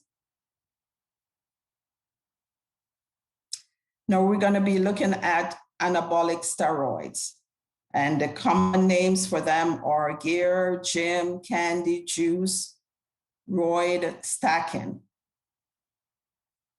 Anabolic steroids are medication related to testosterone, a male sex hormone that are made in labs. Doctors use these steroids to treat hormone problems in men, to delay puberty and muscle loss for some diseases. Bodybuilders and athletes might misuse anabolic steroids in an attempt to build muscle and improve athletic performance, often taking dose much higher than what is prescribed for medical conditions. Using them this way without a prescription from a doctor, it's illegal and unsafe and can have long-term consequences. Even though anabolic steroids do not cause the same high as the other drugs, they can lead to substance use disorder. A substance use disorder occurs when a person continues to misuse steroids, even though there are serious consequences for doing so. And the most severe form of substance use disorder is addiction. People might continue to misuse steroids despite the physical problem, a high cost to buy the drug, and a negative effect on their relationship. So these behavior reflects steroids' addictive potential. And research has found that some steroid users turn to other drugs, such as opioid, to reduce sleep problems and irritability that caused by the steroids. Who uses steroids? Next slide, please. Teens also turn to steroids to improve their self-image. And in Wales, there are also a growing problem of the counterfeit and illicit steroids, which poses further health risks. Next slide, please. And there's a picture of someone injecting anabolic steroids in their body. And here are the short-term effects of that. They generally would have oily skin and acne, more acne than you would normally see on a teenager. Water retention, yellowing of the skin, and it would possibly improve your athletic performance as well. It is rare for anyone who overdose on anabolic steroids, but it's possible for those who take too much at a single dose. Those people who overdose are at risk of experiencing a stroke, heart attack, or falling into a coma. Next slide, please. And here is somebody injecting more steroids in their body. It also stunt the growth in teenagers. If the teen uses steroids before their growth spurt, they could have high blood pressure or enlarged heart, kidney problems or failure. In males, the breast growth and shrinking of the testicles, low sperm count, infertility, baldness, increased risk of prostate cancer, and in female, the voice will deepen, growth of facial hair, and male pattern baldness would occur with female as well as the male. Next slide, please. Anabolic steroids is addictive. Even though anabolic steroids do not cause the same high as the other drugs, they can lead to a substance use disorder. And a substance use disorder occurs when the person continues to misuse the steroids. Next slide, please.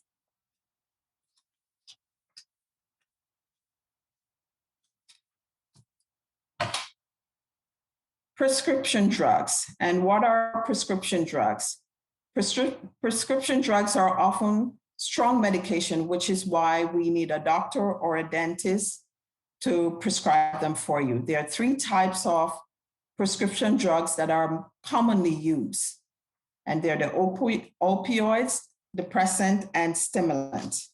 And the opioids used to relieve pain, and the depressant used to relieve anxiety, and the stimulants are used to for treating attention deficit disorder, such as the stimulants are Adderall and Ritalin. I'm sure that most of you know about those ones. And for the opioids, there are codeines or OxyContin. Next slide, please. How are prescription drugs are misused? Taking someone else's prescription and medication, even if it's for a medical reason, such as to relieve pain, to stay awake, or to fall asleep, it is not good. Taking a prescription for medication in a way that not prescribed, for instance, taking more than the prescription dose, or taking it more often, crushing pills into powder, or snorting or injecting the drugs. Taking own medication in a way that is not meant to be taken is also misuse. And these includes taking more medication than prescribed or changing its original form. For example, breaking or crushing a pill or capsule and then snorting the powder. Taking a prescription medication to get high. Mixing it with alcohol or certain other drugs is not safe to do so.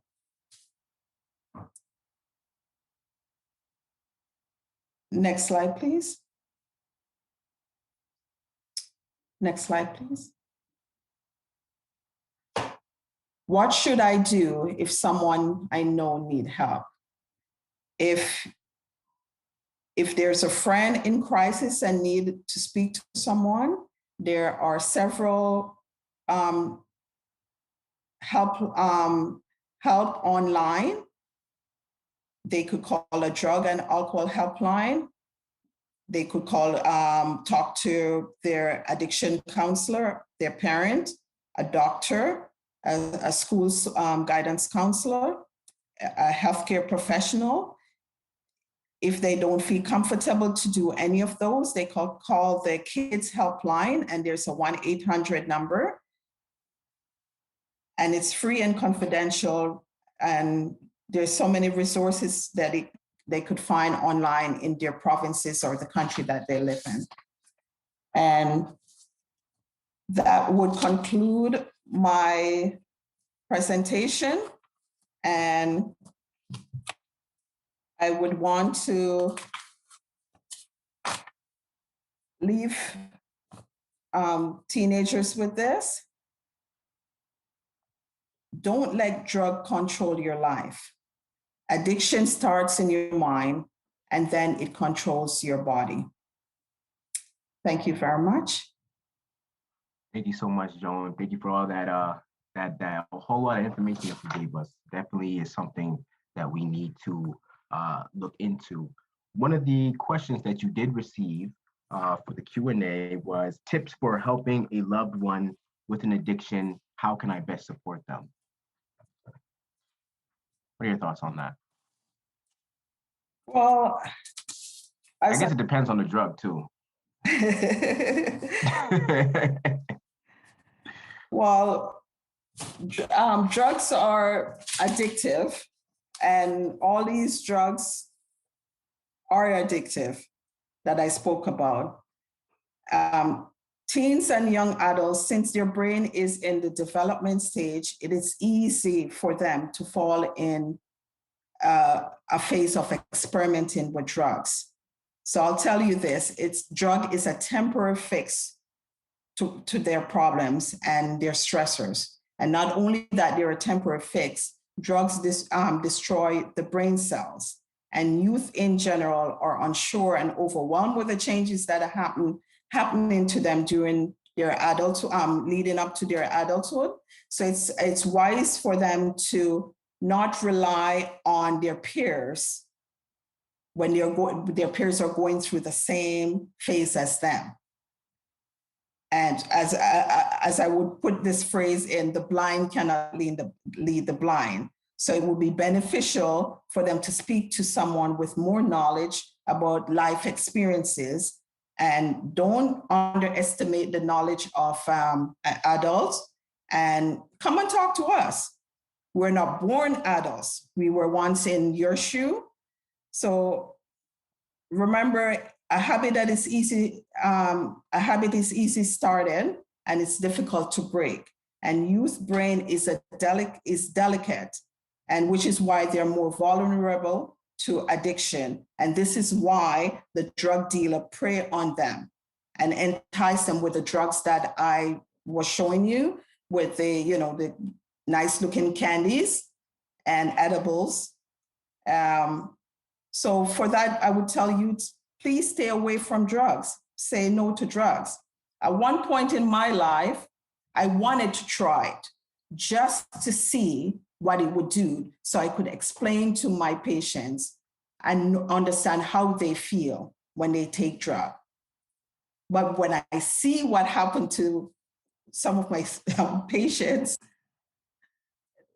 I changed my mind on that. Which one were you planning on using? What was it, the big one? But I realized the side effects that can happen with that. And I didn't like some of the presentation that I've seen in some of the patients that I attend to. And surely, I did not want to have schizophrenia, because most of them are prone to it. And I'm not sure if that is in my genetics. So I did not want to have that illness. So that's one of the reasons why I would deter teenagers from trying marijuana or any of the other drugs. That's a good reason. That's a good enough reason for me. I don't want schizophrenia. All right, Joan, I do appreciate you taking the time to come and enlighten us and give us all that information.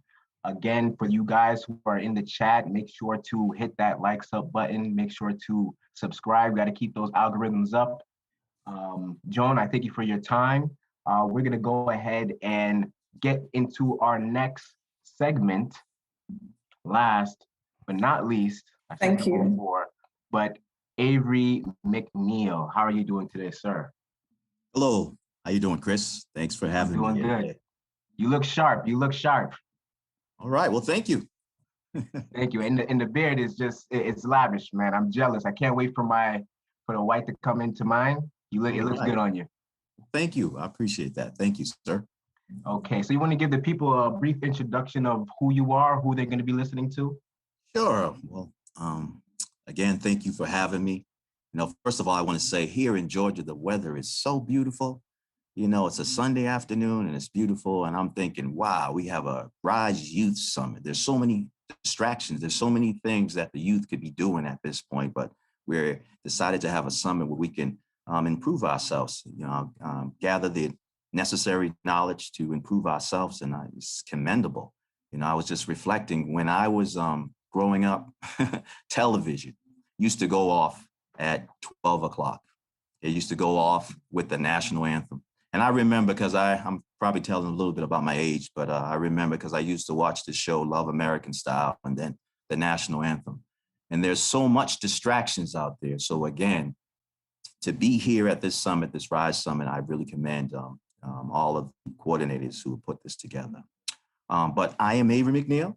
I am an educator in Georgia, lovely state of Georgia, right? 18 years in the education system. I've taught, students from kindergarten, can you believe that? All the way to 12th grade.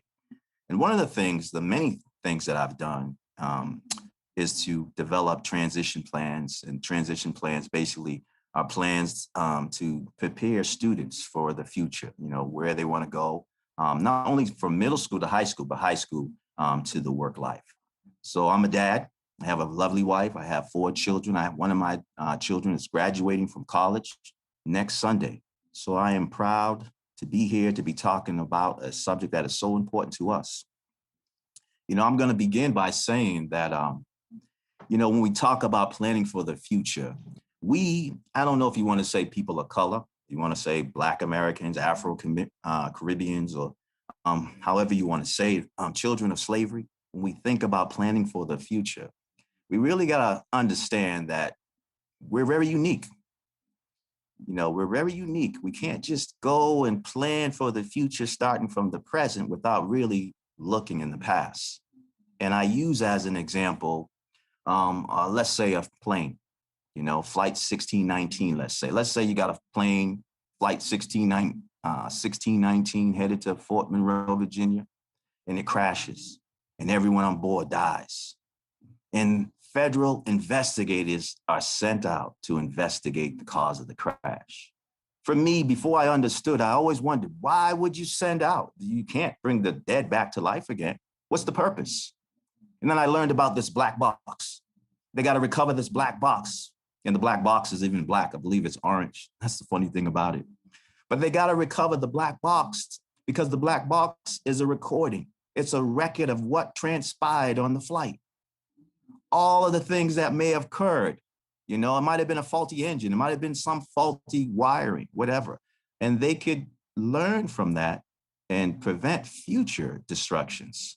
So it's very important when we think about planning for the future. You got to understand our past, who we are. And I think it really, really takes serious investigation and, understanding. And that's how I want to begin. So really, I think it's important that we understand our past so that we can prepare for the future. And we should always go about our planning with the understanding that you always want to go from a position of strength. All the people that came, we are the only people in the North America that are not immigrants. Everyone who came on their own accord. Everyone who came with their secret recipes. They came with their language. They came with some knowledge and understanding of the past. That's not the same for us. So that's going to have an impact on who we are, because planning for the future has so much to do with who we are as a people. And that's very, very important. And I'm sort of going to be switching back and forth. See if we got my PowerPoint up. Naomi, if you can put that up for me, please. Thank you. So planning for the future. Can we go to the next slide? And I want to start basically with this quote. And this quote is, "Where there is no vision, the people will perish." And I love this quote. It's from wisest king, Israelite king Solomon. And it's a very important quote. Even a blind person can have vision. And as the slide indicates, the only thing worse than being blind is having sight and no vision. So the ability and the power to use your imagination is very, very important when we talk about planning for the future. Next slide. So there was this question that, a lot of us youth had to deal with. How will I make my mark? And I thought about this question in terms of this particular topic. So the question as a youth really ask, what do I want to be when I grow up? Who am I? What are my values? What are my likes and dislikes? This is what all is encompassed when we ask that question. How will I make my mark? Next slide. I also think about a person's signature. When you think about your signature, you have to understand that your signature is unique to you. No two signatures are alike. And your signature has your personality traits, which is so very important. You have professional handwriting experts who can unveil all of your traits based on your signature. Very, very important. Next slide. I also think about the many slaves who used the letter X to denote who they were. And the X was basically, I didn't know who I was. It's in math, it's considered the unknown quantity. And I'm thinking about all this as I'm preparing my presentation. And I'm like, wow, man, the unknown quantity. And so much when we talk about planning for the future has to do with quantity as opposed to quality. And my advice is really understand who you are and build your life, build your future on quality as opposed to quantity. And because so many times when you ask our youth, what is it that you want to be? It's something to do with money. It's something to do with fame, but understand who you are. Having a solid understanding of your core values plays a very, very important part. It really requires self-analysis. Next slide. And what do we mean by self-analysis? Well, the word self is there, and we're analyzing ourselves, right? We want to know our core values, our strengths and our weaknesses. We want to know our likes and our dislikes. We know if we are a morning person or if we're not. We're a person who gets up late. Are we a type of individual who is okay with taking orders? Are we a self-starter? All of these things we have to analyze ourselves. It's all a part of understanding us, who we are, and building for the future. I also think about more of a concrete example. Next slide. I think about Muhammad Ali. He was we all know Muhammad Ali, heavyweight champion, and he wanted to be the greatest. But there was a time in Muhammad Ali's life, he was drafted to the Vietnam War, and he refused to go to the war because his core values, he didn't believe in all of the values and of the war, the Vietnam War. So he rejected. And as a result, he was stripped of his title. And I use this example is because it takes a very strong individual. It takes an individual who understands themselves to say, hey, you know what? You can keep this title. My values are more important. And I say that because there's so much peer pressure when we look at our youth. As an educator, I remember, teaching 12th graders and just hearing them talk about the future, talk about, things they wanted to do. But I noticed one thing that they all had in common. They all pretty much were basing their future on, their friends, what their friends wanted them to do, what others wanted them to do. They were all succumbing to a certain degree of that peer pressure. And so it's very important that we're strong in who we are. And again, it goes back to looking back in the past, having understanding in the present so that we can prepare for the future. Toriano talked about emotional intelligence. And emotional intelligence is very real. It's very something that's just rather new in education. We always talked about IQ, and now it's all just emotional because they realize, hey, emotional is very relevant. You can't teach a child anything who's hungry, or a child who doesn't have proper dental care. What are you going to teach that child, right? A child who's going through issues of molestation at home, all of these traumatic emotional issues. It's very difficult for that child to grow, to even think about the future. They're trying to think about what's going to happen the next day, let alone the future. So it's very real, it's very important. So next slide. So my advice then is to have a strong support team.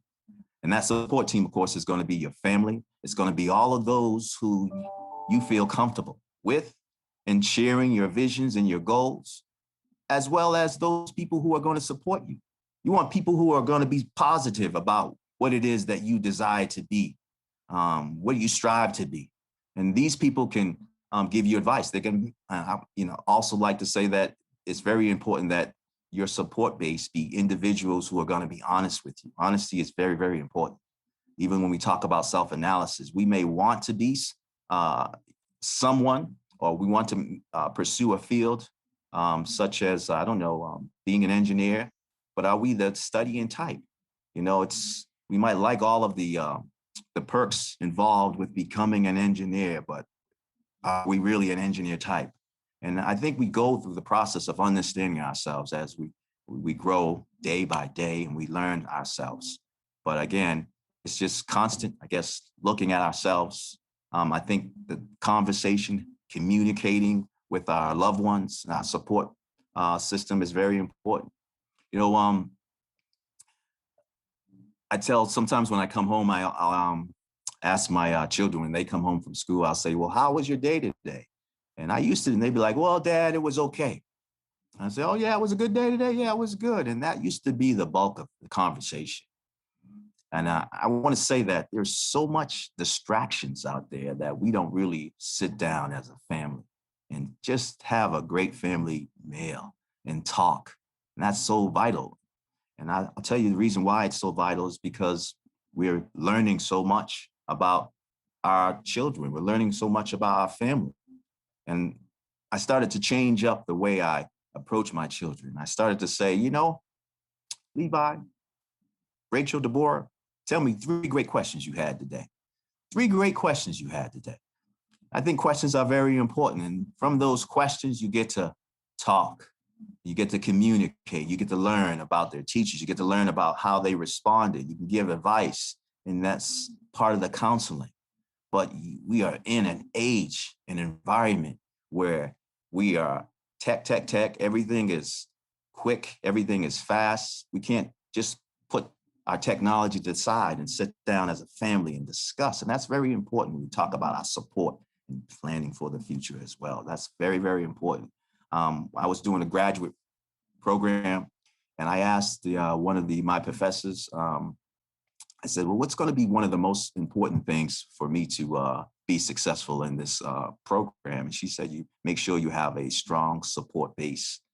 And it's so true because life isn't linear. What I mean by that is not you just write your goals and you got your steps and you're going to hit each one of those steps towards your goals. Life's going to happen. As I was in the graduate program, my mother passed away. As I was in the graduate program, I had a daughter that was born. I had these life occurring experiences that really, upset me. I had needed time to recover from the emotional impact of losing my mom. I needed to take a semester off here and there. So those hurdles and obstacles are going to be there. But when you have a strong support base, it's very, very critical. It's very helpful. And it's vital when we talk about planning for the future. Next slide.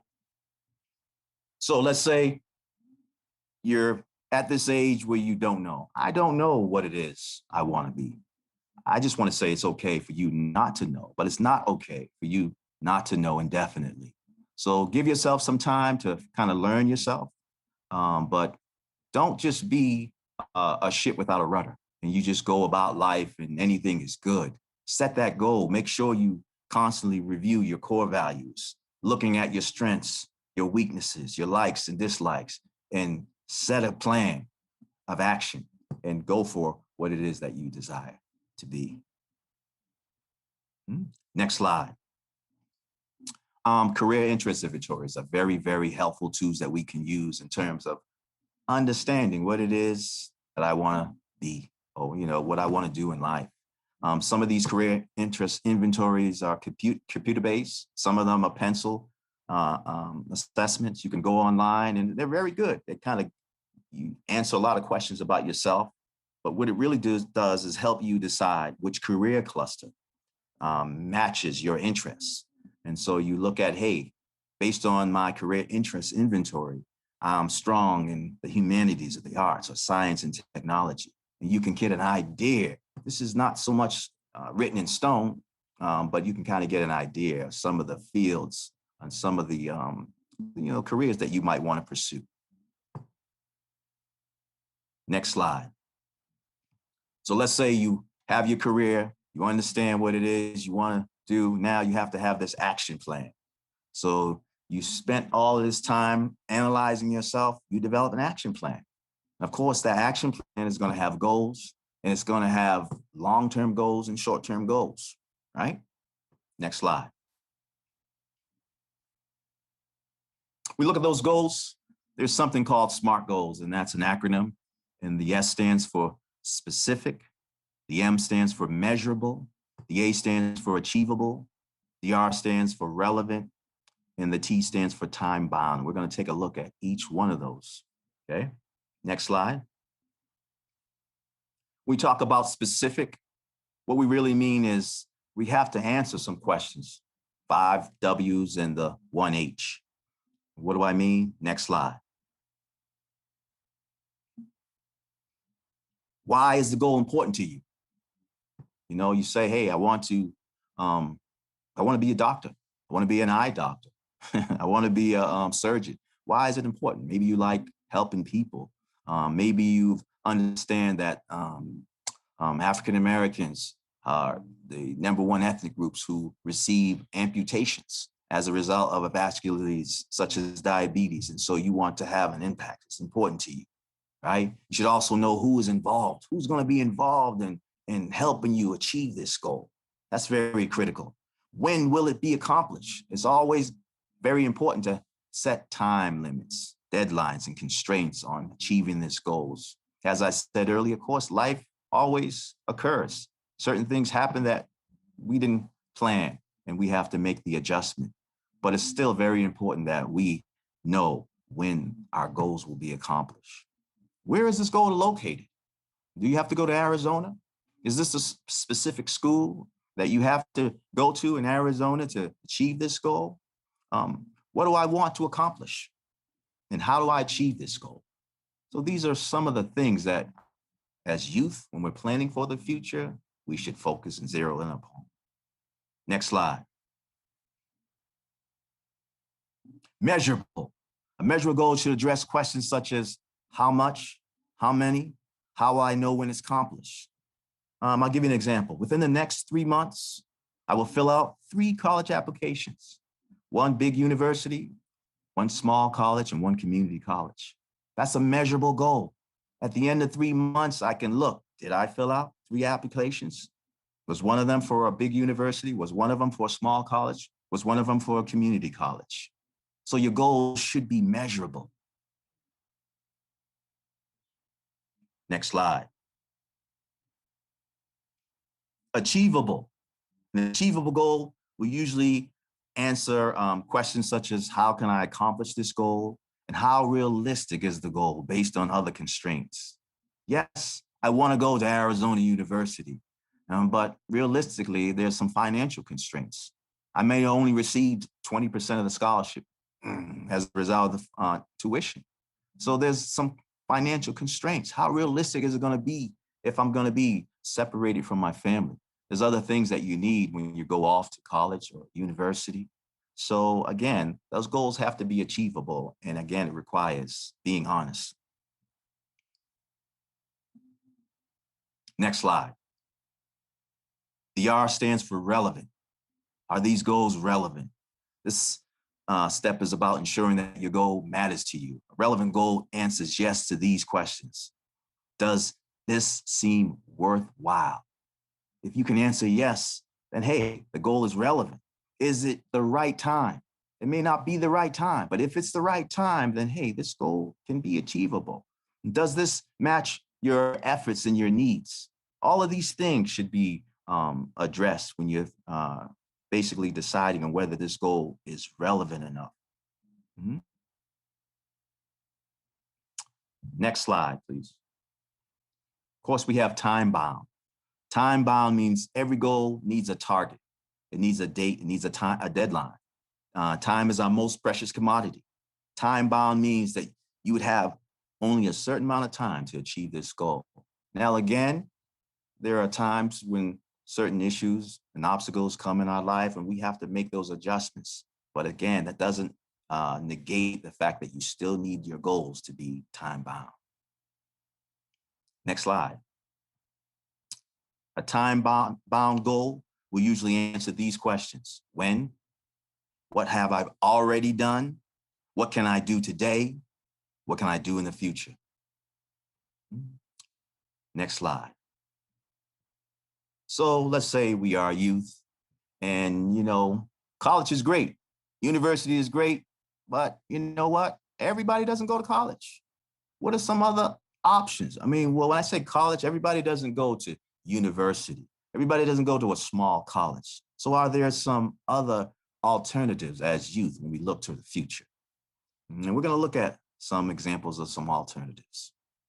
Next slide. Community college. So maybe you feel that you don't have the maturity or the discipline to handle college right now. You're being honest with yourself. Maybe you feel that you don't have the finances. And you might say, hey, I want to try community college. I think community college is a great option in terms of, deciding if you are the college material, so to speak. And there are some few benefits with community colleges. One of those benefits is lower tuition.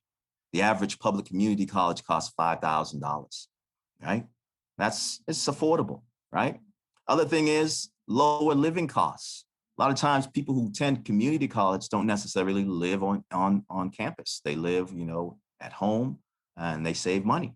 It's easier to go to a community college and work. That's another benefit. And also, if I wasn't a strong academic student in high school, I can go to a community college and I can improve my transcript. I can improve my grades and I can attain an associate degree at a community college. Let's compare that to going to a university or a college. Next slide. We look at the cost of higher learning. There's a very big difference between, in terms of the costs of going to a university. Let's look at average private school.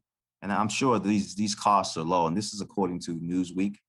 $35,000 is the average cost to go to a private college university. If you're out of state, $21,000 for a public out-of-state college or university. And the average public school, in-state school is $9,000. It's a very big difference between $5,000 in a community college.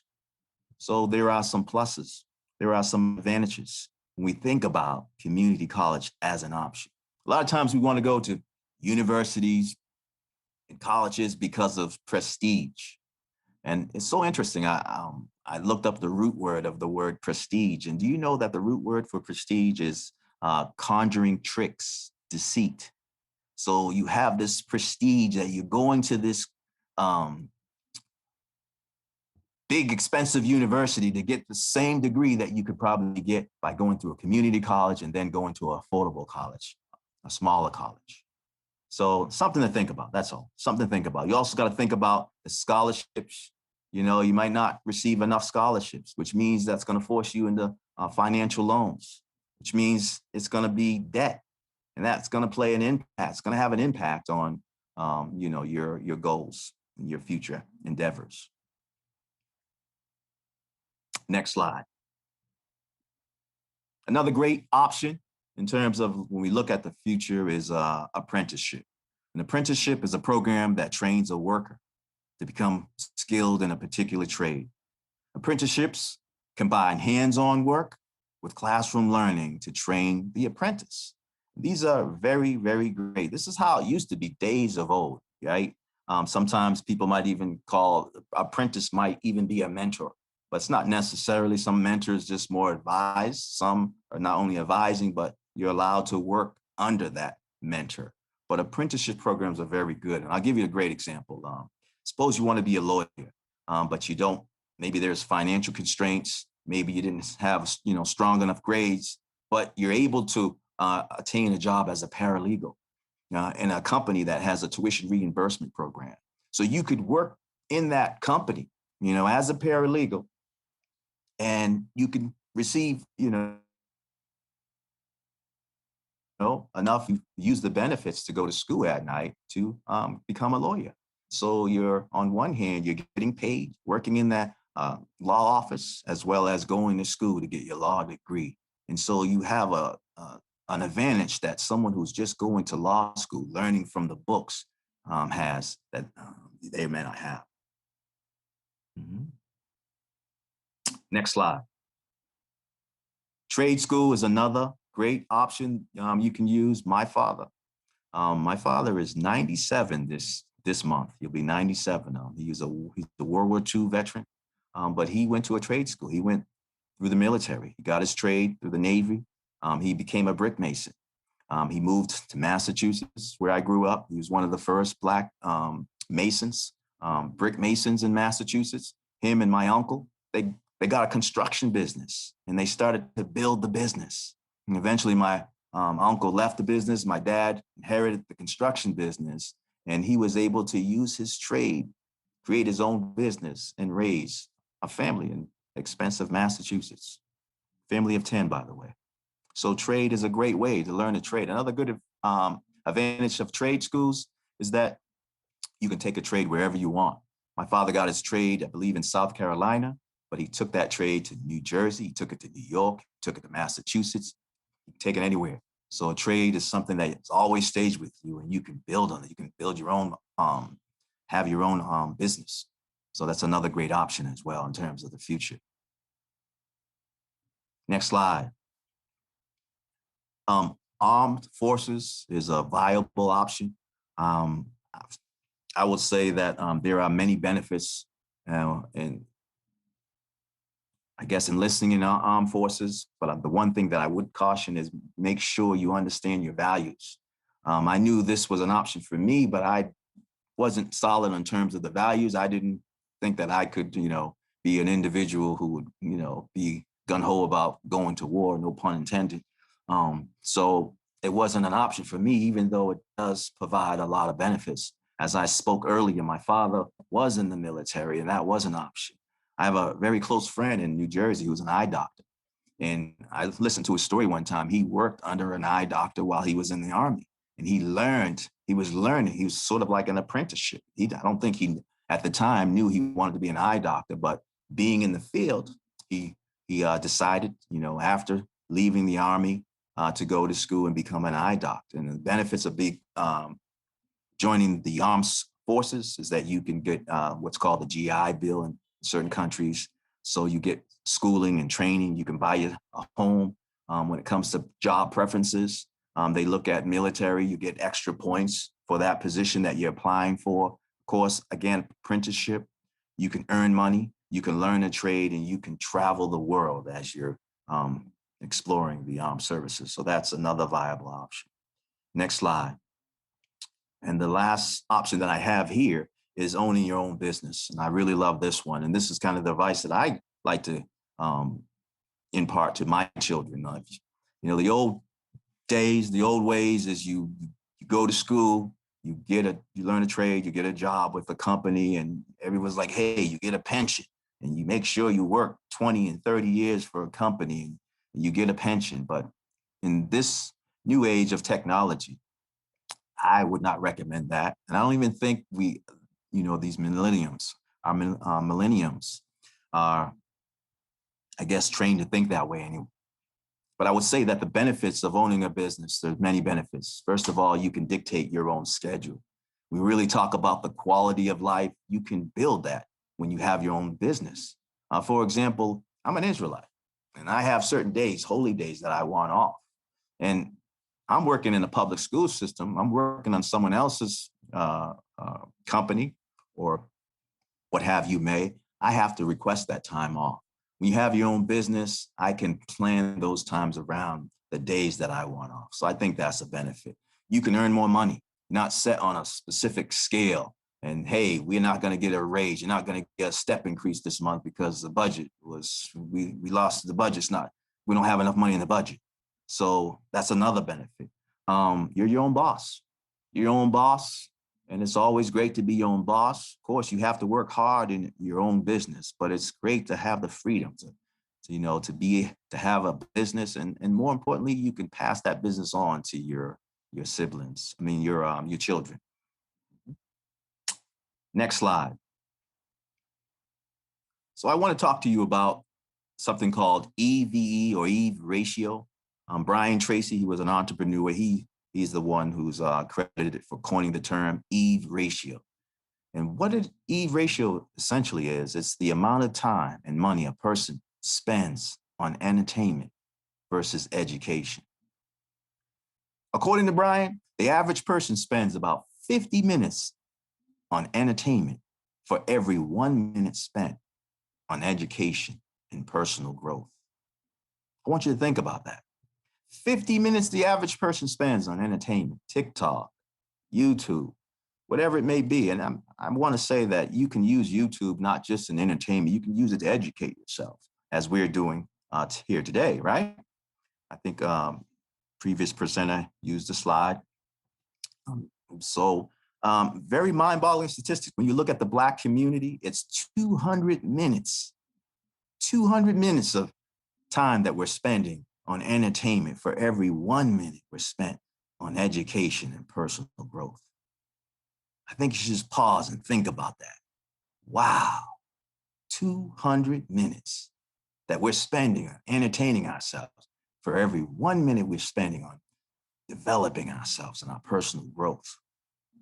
Something I think that we should always think about and be cognizant of.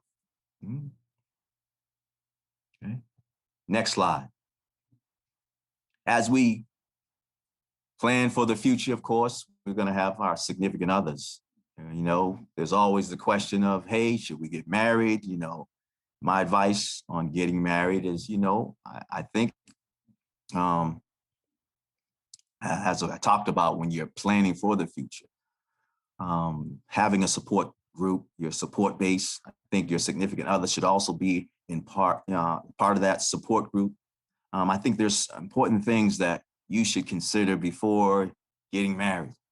You should, first of all, make sure that you're equally yoked with your mate.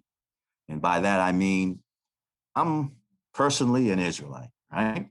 If I were to marry someone who wasn't an Israelite, or my wife was, let's say she was a mortician, that would be a very big problem for me, because my wife would always be around the dead. And that means that it's going to impact my spirituality in terms of me being able to go to the temple to worship my God and do holy days, because my wife is always around the dead.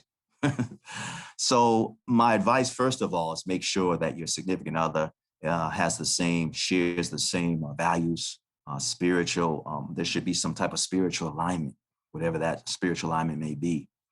I also would like to wish that my parents told me about, you know, the importance of a credit score.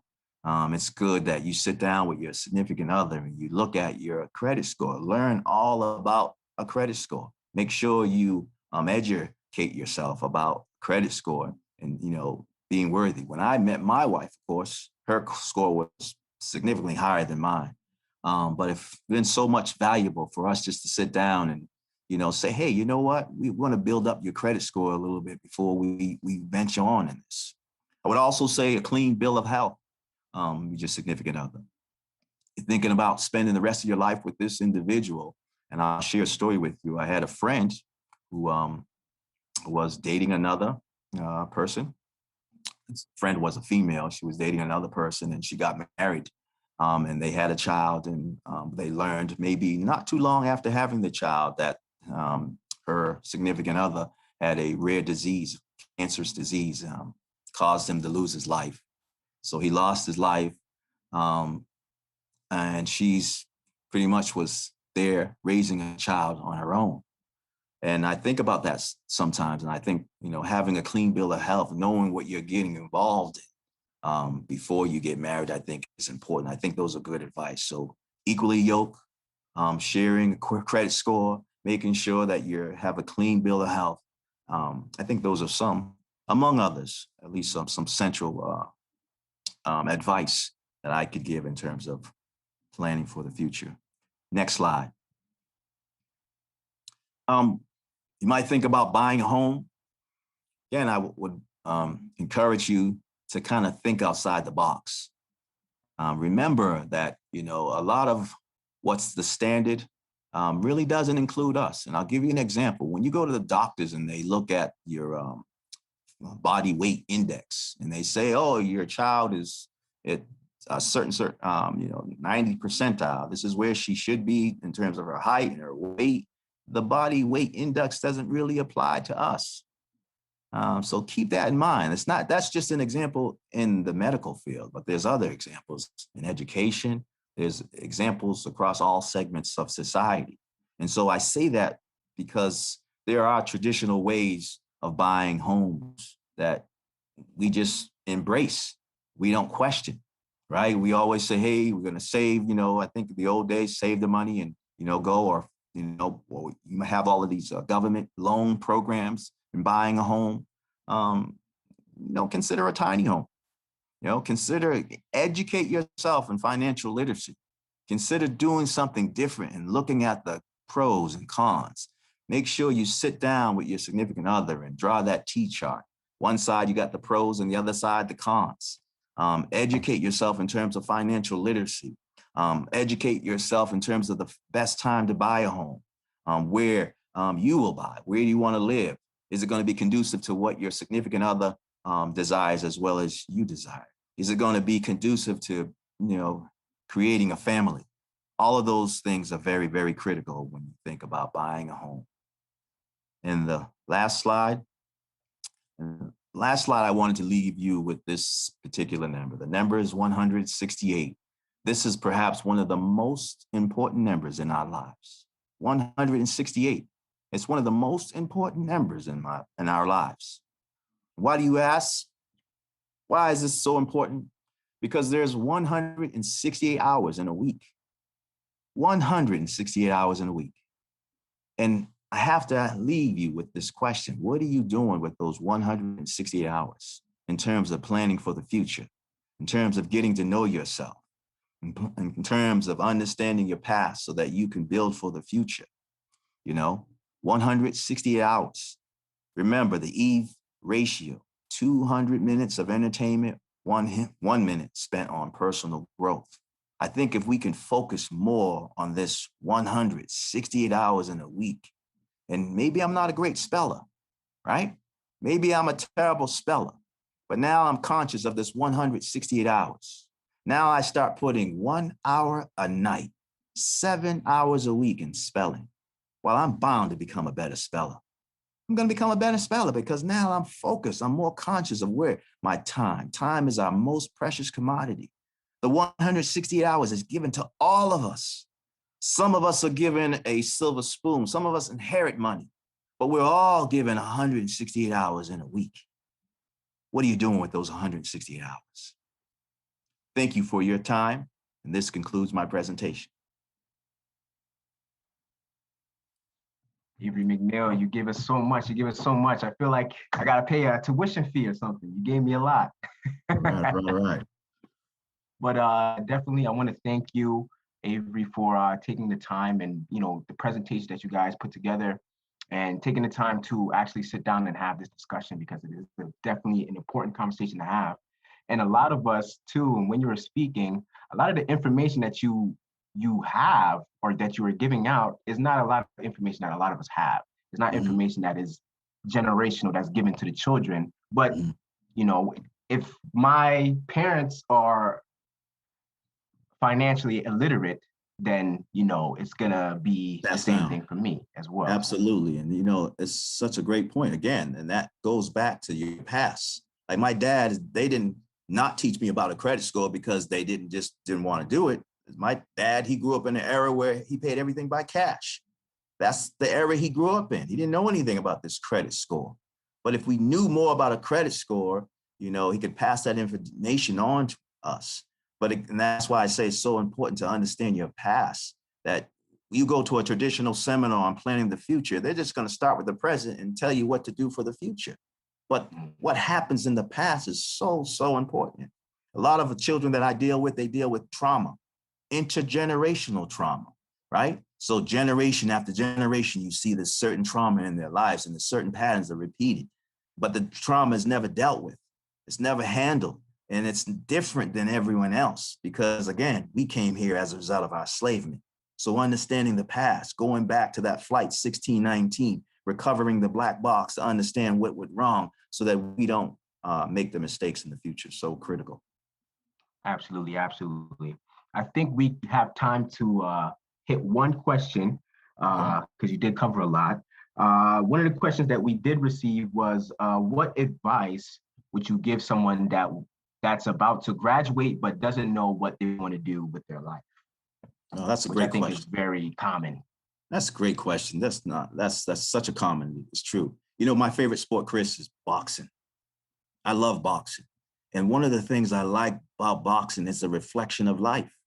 You can have a great boxer and he wins and wins and wins. But what happens when a boxer gets hit with a punch, right? And falls down? Never happened before.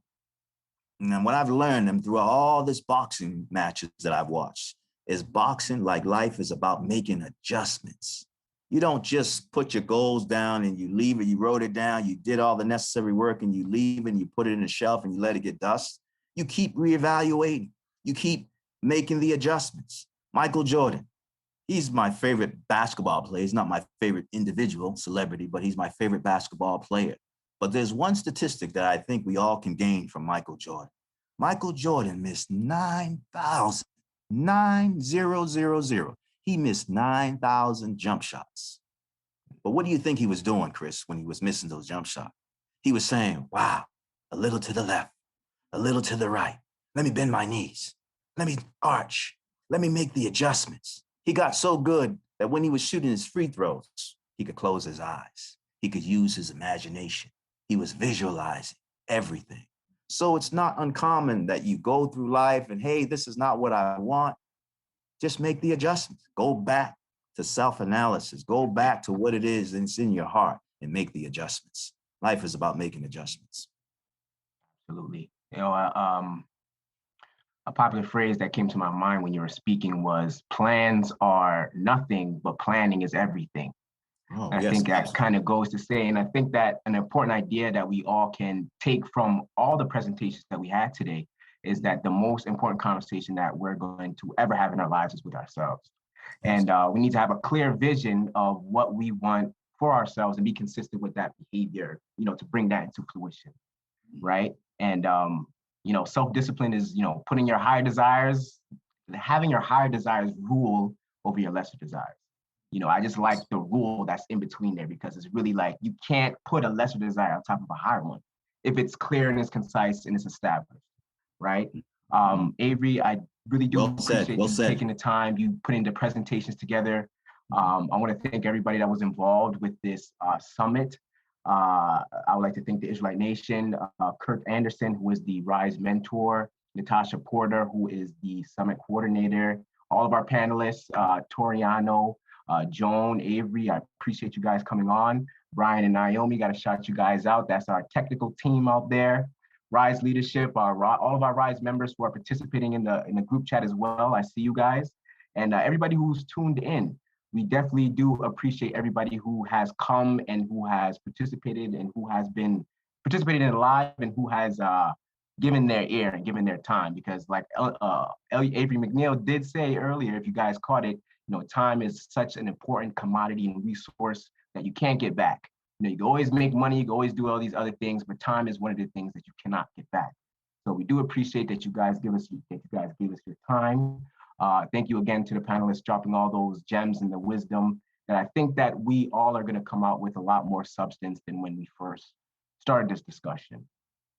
And so for those of you who have been following us, I would like to thank all of you guys, and I will see you guys on Friday for our Friday night Bible study. And if you like this content, make sure that you share this video, make sure that you hit the thumbs up button. I want to see some flames in there, some sevens in there, put whatever you want in there. I like to see some engagement. Make sure you subscribe to the channel so you can look out for future content that we are always pushing out and we're always trying to give to you guys. And again, just to put it back out there, if you have any other questions or any topic that we didn't deep dive into, You can always send us an email at getrisehere@gmail.com. I got it right the first time. And you can also send us a DM on Instagram at rise.youthgroup. Make sure you hit us up. Don't be a stranger. Make sure you plugged in and linked in. And peace.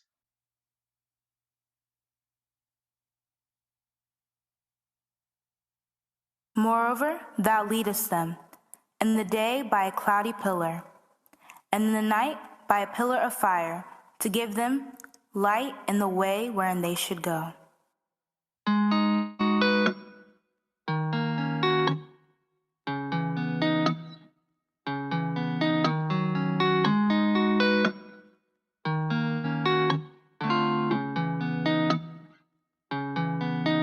He said, go down there into Egypt land.